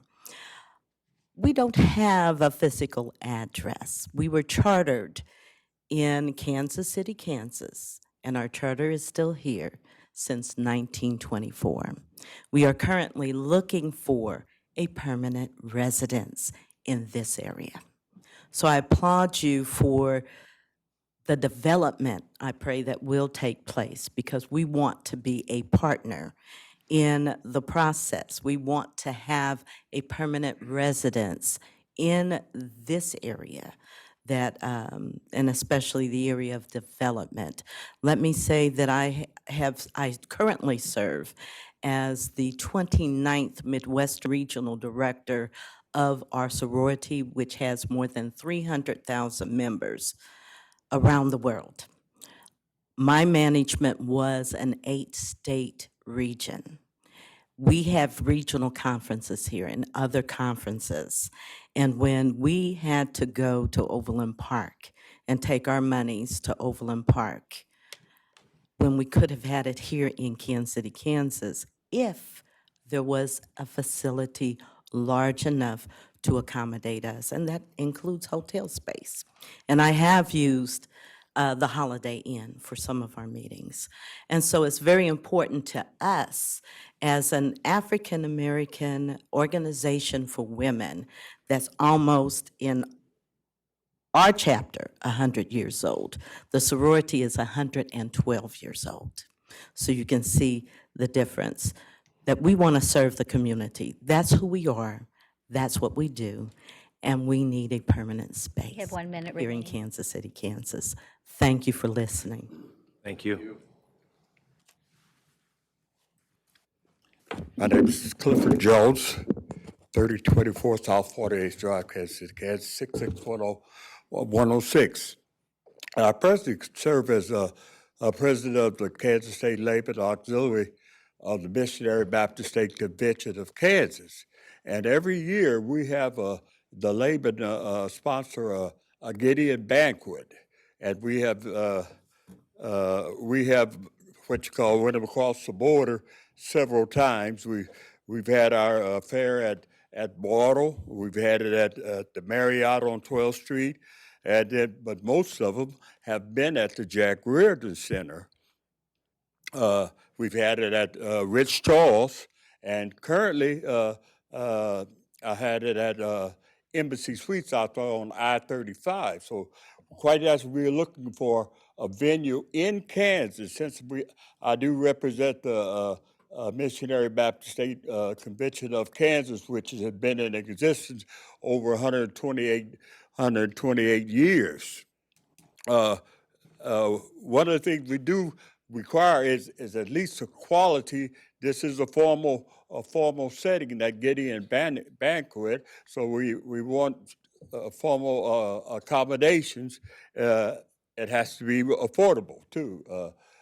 We are hoping that this project will be something that will bring us back into Kansas City, Kansas, in that most of our churches are located in the Wyandotte County area. Over 55 of them are located in the Wyandotte County area. So Kansas City, Kansas is a magnet spot for us to have our conventions and all kind of meetings and stuff like that. We also presently have an annual session Sir, you have 1 minute. in June, which we have in Topeka at the Capitol Plaza. And we'd like to get to this Kansas City area where most of our delegates are. And a project like this would really help us out in drawing and keeping the people that we do have that attract these events. Thank you. Thank you. Is there anyone else from the public that would care to speak to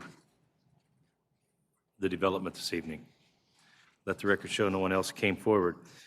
At this time, I'd ask if there's any other questions from the commission. Seeing none, I'd ask the clerk to call. Yes, Commissioner Townsend. Just one, and this was spurred by Mr. Joe's comments and Ms. Baker's. What would be the anticipated arrangement for catering services with the banquet space? Would the hotel do that, or would anyone who wants to use it feel free to bring in their own caterer? What do you anticipate with that? Currently, we would be going out to the street here fairly soon to have discussions with catering companies. We do know that the hotel ownership group, Peachtree Hospitality Group, is interested in providing catering services as well. But we would still be vetting out in numerous companies to see who has the best support capacity for what we're trying to do here. But it wouldn't be it would be a private company that would be brought on board to manage and provide professional services to this facility. Okay, thank you. And I want to echo again comments been made that we appreciate you considering Wyandotte County, the downtown northeast end corridor. And just any questions we've asked have been at our best, trying to do the best we can to ask questions that our constituents here in Wyandotte County may have and don't have the opportunity to do so. So, thank you. Commissioner McKierney. Thank you. Mr. Lanier, thank you for your project. Thanks again. I'll echo Commissioner Townsend. Thanks for thinking of KCK. As I sit here, you know, we always come from this side of the table. We are charged with the provision of city and county services to the citizens of Kansas City, Kansas, and Wyandotte County. And so we're always worried about how we're going to raise the funds necessary to provide those services. And in a project like this, very often the adage says, well, a small percentage of growth is better than 100% of the status quo. For that to be true, I think any project we are considering has to be have tremendous catalytic potential. The potential to drive other development around it that ultimately will bring those revenues that we can use to provide city and county services. I do believe your project has the potential to do that. And so with that, Mr. Chairman, I would move to approve as submitted. Second. There's been a motion and a second. So I believe we have two motions tonight, is that correct? Yeah, we need, sorry. One is for the consideration as for setting a public hearing for the redevelopment district. And we can't take those both together. Is that correct? I think we need two motions. All right, then in that case, I would move, let me get back to my agenda packet then. I would move that we adopt the resolution setting a public hearing on 3/26/20. Second. There's been a motion and a second. Does everyone understand what the motion pertains to? Okay. Ask the clerk call roll. Roll call. Bryant. Aye. Walters. Aye. Bynum. Aye. Townsend. Aye. McKiernan. Aye. Burrows. Aye. I would move that we approve the resolution approving the downtown campus development agreement. Second. There's been a motion and a second. I'd ask the clerk call roll. Roll call. Bryant. Aye. Walters. Aye. Bynum. Aye. Townsend. Aye. McKiernan. Aye. Burrows. Aye. Congratulations and thank you. Thank you very much. We look forward to having a nice time at the opening of the Reardon Center.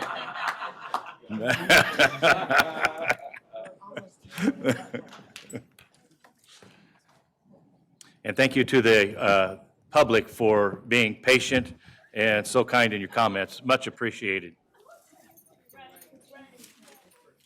Okay. We'll wait just a moment for things to calm down just a little bit, and then we'll start with item 3. That's the Village West Apartments Phase 3 project.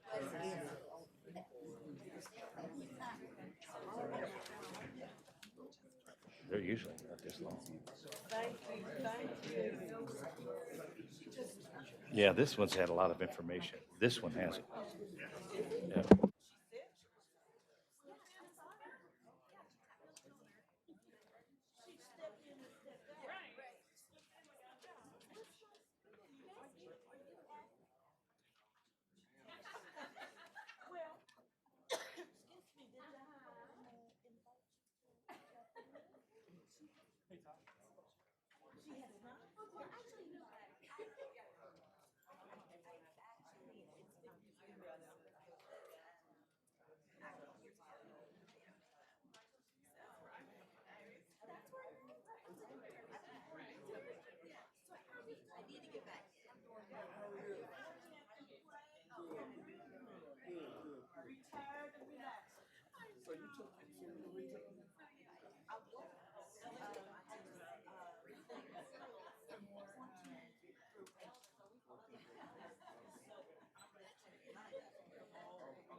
All right, we'll go ahead and get started.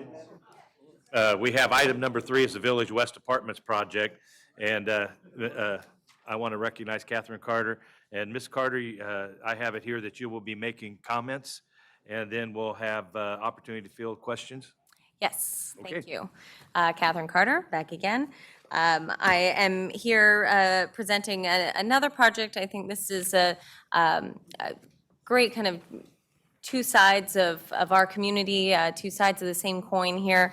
And I'm very excited to have two great projects to bring you in one evening. So obviously, we had a great project for downtown, and now we're continuing the development in our Village West area. So I'm going to introduce, we have Steve Allison to my right and Brent Miles from North Point to my left, and we will be going through a brief presentation, and then we'll open it up for questions. Hi, good evening. Thank you. Good evening, Commissioners. I'm Brent Miles. Many of you know me, one of the founders of North Point. Obviously, in your community, we've done a lot of industrial projects, but we've also been very proud that we've done 2 previous multifamily, what I call luxury multifamily projects in your community. As many of you know, we own the historic Power and Light Building downtown Kansas City, Missouri. Many of you may not know, we own about another 4,000 units around town, and we manage another about 2,200 units across Kansas City. So we manage or own about 6,200 units, which makes us one of the largest multifamily owners in Kansas City. We do not do multifamily anywhere else in the U.S. Many of you know we do industrial coast to coast, literally coast to coast. I will be on both coasts this week, which will be fun. But multifamily, this is our bread and butter. We, again, pretty open book, will answer any of your questions. I think what we've done is that we've created luxury multifamily in western Wyandotte County, western KCK, that no one else has done. We've heard talk for a long time about the number of projects and people looking, but still to date, I would say that we've delivered the highest end product. I'm really proud of the product that we have done. And then I'll say something pretty open and vulnerable to you. Some people have asked, some of you maybe even have asked, well, why now with the third phase? If you were so successful with the first two, why didn't you just go ahead with the third phase, previously? Why did it take you so long? I would say that admittedly, I've told Catherine this, we made a mistake. We thought that the housing, the multifamily was a bubble. And we're not quite sure it is a bubble. We thought, well, we'll wait another year and see if it busts, and then we'll wait another year and see if it busts. I think there has been some overall sea change to the demographic and to the housing wants and needs that we just missed. So we have a project we've revamped, and our ownership group said, if you could do 3 projects, 3 or 4 projects, where would they be? We're doing one that you're going to see in Lee Summit. We've done 2 or 3 projects previously in Lee Summit, had great success. You may have seen that we are going to develop in Berkeley Park, right on the riverfront. Many of you are familiar with Bar K, the dog bar park, very popular. I don't drink or have a dog, so I don't go there. But we're doing a project right next to it, and then our third choice was here for a new project. And then we are also doing a 4th project. We picked 4 in Western Shawnee. So this project is much different than you've seen with us in terms of what we've already done in Western Wyandotte County. This project is, I would say, a little bit more urban and dense. It's not, I would say, it's not typical suburban apartment development. We think that is a positive because, one, it differentiates from the product that we've already done out there. We don't want to do more of the same so that we can hit a little bit different demographic. Second, what we saw was that we thought Cerner would have a pretty big impact. We're seeing that it's not just Cerner, it's all young people wanting more of the 1-bedrooms and one of the studios. When we did Village West 1, the major question I heard in this committee, and the major question I heard at the commission was, we really don't want you to do 3 bedrooms. And we did a lot of 2 bedrooms, we did a lot of 1-bedroom den. And again, we did fine, we did well, it was a successful product, but we really missed who the demographic was. The demographic is really 25 to 31-year-olds, high disposable income. Our average incomes for the first 2 phases were well over $65,000 a person per renter. So these are people that are renting by choice. They're renting as a lifestyle. They want to have season tickets to sporting. They maybe work at Cerner. They come home, they drop their bag, they hit the gym, they hit the shower, and they're off to a sporting game with their season tickets and then to Yard House. And then they come home and hopefully get 7 or 8 hours sleep, maybe not, and then go out and go back to Cerner and do it again. And that's who our demographic is. Obviously, I've developed a lot in this community. I know all of you personally really well. There are a couple things that I would hit on as points of what I think are positive of the project. One is, obviously, Steve Allison sitting here, this gets another chunk of this property into useful production. As we all know, no offense, Steve, it doesn't produce a whole lot now from an economic development standpoint. It further extends Delaware infrastructure. Many of you were here. I think this is a very valid point. You'll remember Bob Roddy sat here when we did Phase 2. Phase 2 did not have any sewer. And if you look at that line along the creek, the unified government spent, I don't have it in front of me, but off memory, I think you spent about $1.3 million on a sewer that connects all the way up. I think it goes all the way to Leavenworth Road. That is to open up, I want to say it was about 1,800 acres of land that was not, did not have sewer. We stroked a check right off the bat as a Kickstarter for that project. This project would further that in, I want to say it's like $350,000 of sewer payment right off the bat to repay you for infrastructure that you've already put in to sewer the entire area. I'd say the number one concern I had, I met with the superintendent at the time of Piper School District, was there going to be an influx? No one had done these kinds of apartments. Were we going to see a bunch of kids? When we had Village West 1 and it was all said and done, we had about 10 school-age children. We had 8 school-age children in Village West Phase 2. Our apartment folks know very well, the people that live there, about 3 or 4 of those were not new to the district. They were divorcee. Dad wants to live close to Piper because he just got a divorce, and so the kid is spending some time at the apartment. But so many of them weren't new to the district. So if you look at the lion's share of the taxes that we pay, it goes to the school district. We've always had, I think, good rapport and support from the Piper School District on projects like this because we're paying a pretty hefty chunk of tax with only, let's say, worst-case scenario, 10 kids, as opposed to 2 kids per house as new housing. I looked at the stat before I came about 42% of the people who don't renew, those young people that are living here for a couple of years, are not renewing because they're buying a house. Now, we don't track where they're buying a house, but we know that proclivity says that they're going to probably buy a house within 5 to 10 minutes. They get their services set. They know their grocery store. They know their pharmacy. And then last but not least, I think one thing, and again, many of you who live here can say this better than me, but I have been around this community a long time, is I think many people still look to, if we can add 500 new people, that's who's going to be about the population here. Each one of these projects is about 500 people. Is it the spark that gets the true neighborhood retail going? And this isn't a bash on Walmart or any of the other big retail that's happened, but I think most people in Piper still say that they're missing what they would call pure neighborhood retail. And we know what we hear from all the retail developers. We've heard it for the last 20 years. You don't have enough people, you don't have enough demographics, right? I'm not saying this is you put this apartment in and you get Hy-Vee, but we all know that the more we add, the more people we add, the more disposable income we add, it only furthers the chance for the Sprouts or the Hy-Vees or the Trader Joe's or the things that I think the Piper community in general has always said that they wanted. And again, that's not a knock on Walmart, and that's not a knock on what's happened. I can't still believe how many restaurants and things are still out here.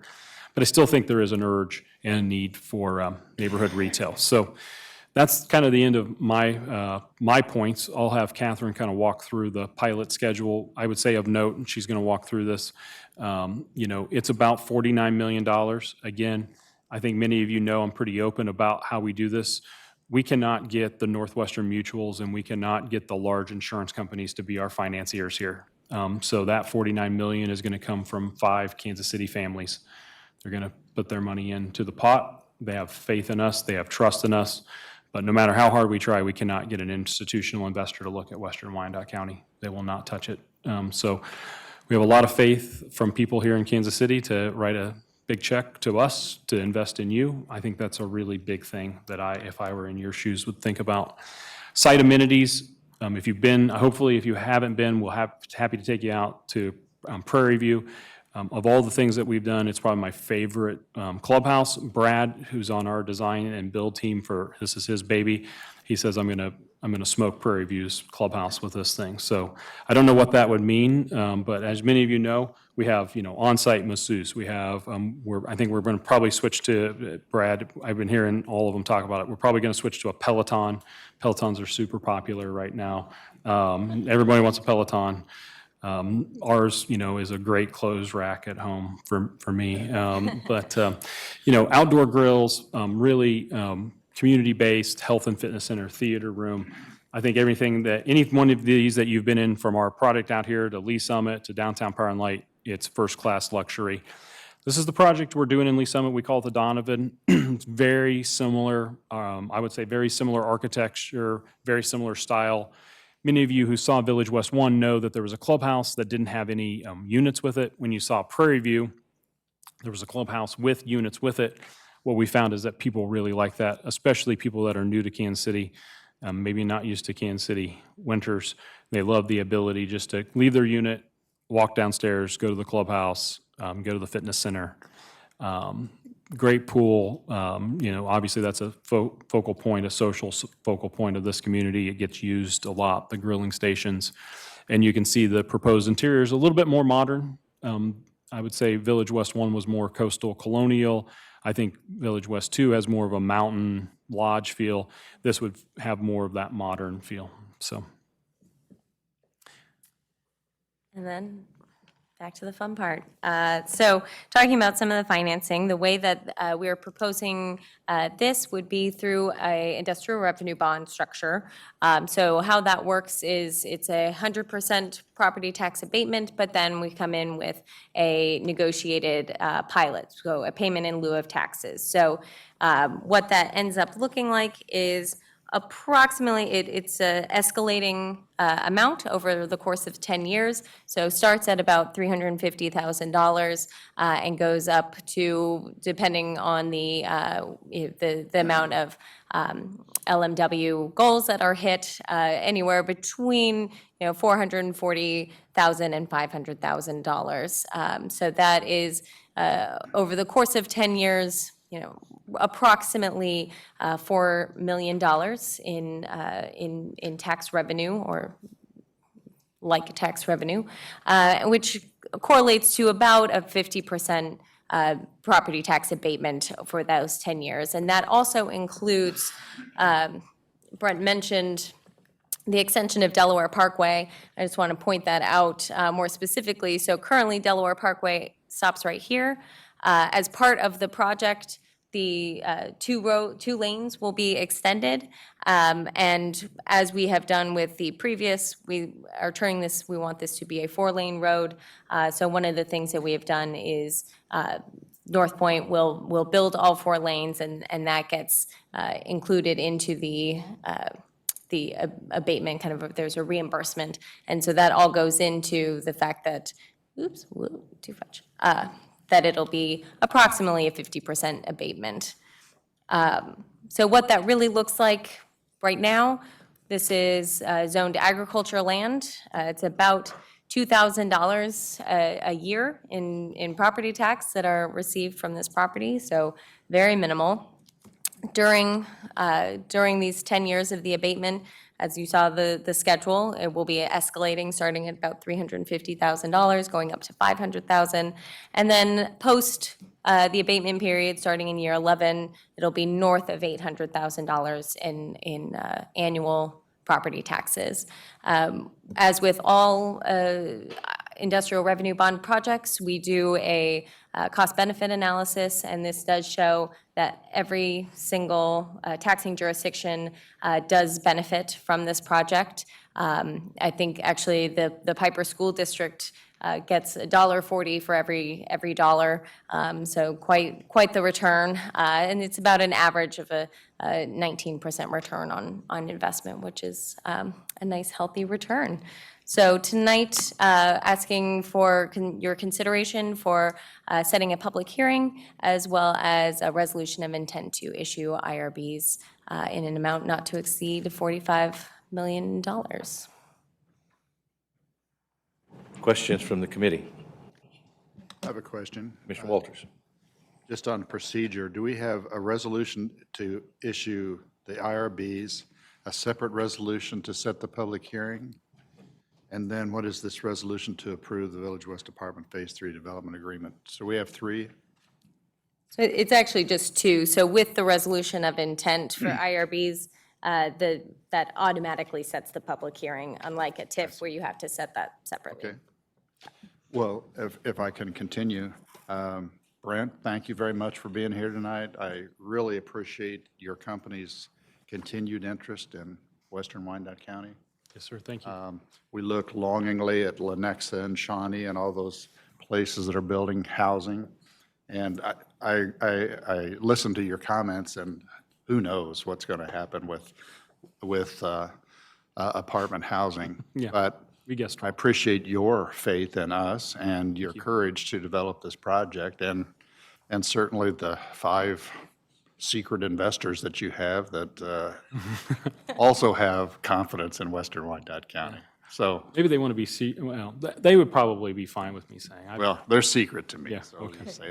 So again, thank you very much. Appreciate all you've done, and hope this isn't the last project we are sitting around here talking about. Thank you, sir. I appreciate it. Unless there are other comments, I'm ready to make a motion that we pass the resolution to issue IRBs and setting the public hearing. Second. Okay. We do have a question. We do have a motion and a second, but this opens it up for discussion. So Commissioner Bynum? you.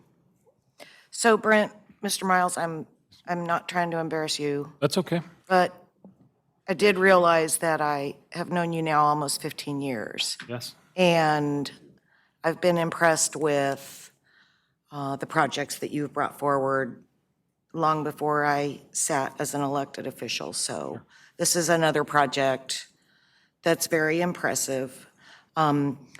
I'm looking forward to the downtown project that you bring us that I know will be very soon. I figured this was, I thought there would be two questions, that or this isn't taking away 49 million from Turner, right? No. It's not. Just- I knew you wouldn't do that. The only thing I want to say is, and I am in support, but I'm not willing to do without our LMW goals. They're Yes. minimal according to what's in the agreement. Yeah. That's not a place where I'm willing to say, well, I want the extra 60 grand generated 10 years later Sure. in lieu of having these goals. Sure. So I just want to be on record for that. And I'm happy to respond to that, and I will respond in a very open and transparent way that may not, that may offend people, but it's not intended to. We have LMW, well, primarily, you're the only community that does L. We have a lot of M and W. Anything that we do in Kansas City, Missouri, of course, has an M and W component. I will just say, generally, to no one person or organization's fault, the airport project has a seismic Right. impact That's right. on the ability of LMW. And I don't know about the impact of L, but definitely M and W. You know, we could spend an hour talking about what should have happened over the last 20 years of building a pipeline and certifying and training and apprenticeships and all the things that come with that. I will just say, we will do our best. We are struggling with M&W. We have seen an uptick of that struggle since the airport. So maybe that's a good thing that the airport has such a strict and hard goal, but I'm not sure as a community as a whole, not just Wyandotte County, as a community as a whole, have we done a good job of getting a pipeline ready of M&W to meet. There isn't enough certified. Well, that's a folks. point well taken. So that's not me arguing. Right, That's just we are struggling, and we know that, and we are hearing it. It's not just we think it's the airport, it's everyone that we've ever reached out to says, I couldn't even begin to bid that. Maybe in 4 years or 3 years, I could look at it. And it's few and far between the folks who can. So. I would just hope you would give strong consideration to the skilled workforce, particularly those labor organizations that are very strong in our community that would be willing to partner with projects of this, with especially being it's taxpayer money generated in this community. So I would strongly suggest that you give that strong consideration in getting your deadline on track.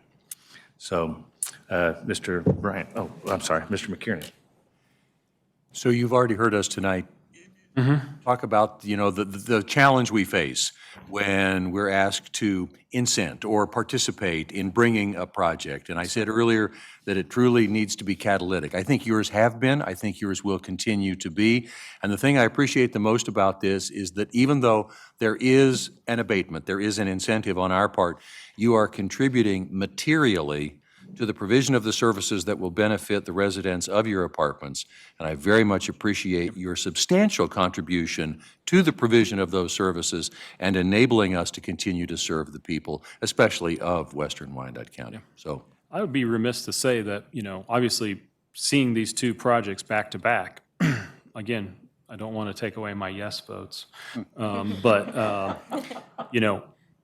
I worked hundreds of hours on downtown KCK personally, thousands of hours. We are catalytic. We are not the same project. We have a different impact on Piper My personal advice to you is do all you can with that project to make it a success, because downtown needs it, and your grocery store project, and I really want your downtown to be successful. So I love our project. I hope we're successful. I hope the gentleman that was before me is even more successful, because it has more challenges than we do. It just does. Commissioner Townsend? Good to see you again, Mr. Miles. Similar to the question I asked before, these are market rate Yeah. apartments. What are they running on that? So I don't want to be contrarian to the gentleman before me.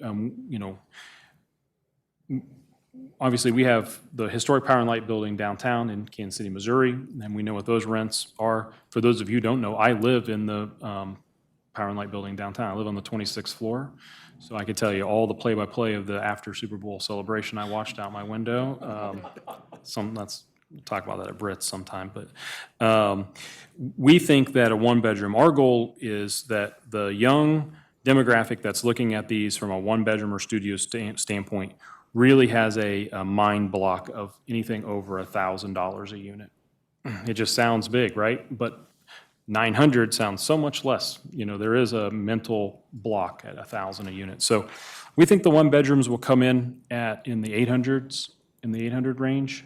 But again, they're smaller studio. And then we think the one-bedroom, pure what we call one-bedroom, will be more in that 9 to 1,000. But if you get a one-bedroom with a den or a two-bedroom, you're going to be in the $1,200 to $1,400.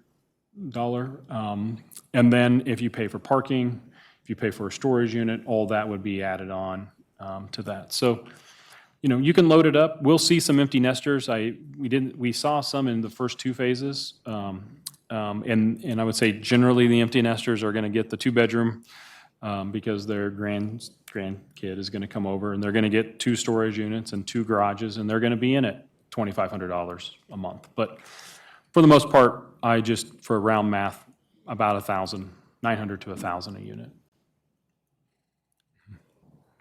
Any other comments or questions? Seeing none. Thank you. Yeah, thank you. At this time, do we have a motion and a second? I'd ask the clerk to call roll. Roll call. Bryant. Aye. Walters. Aye.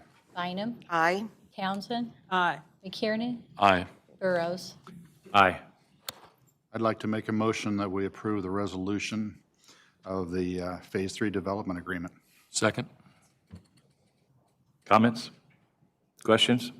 Seeing none, I'd ask the clerk to call roll. Roll call. Bryant. Aye. Walters. Aye. Bynum. Aye.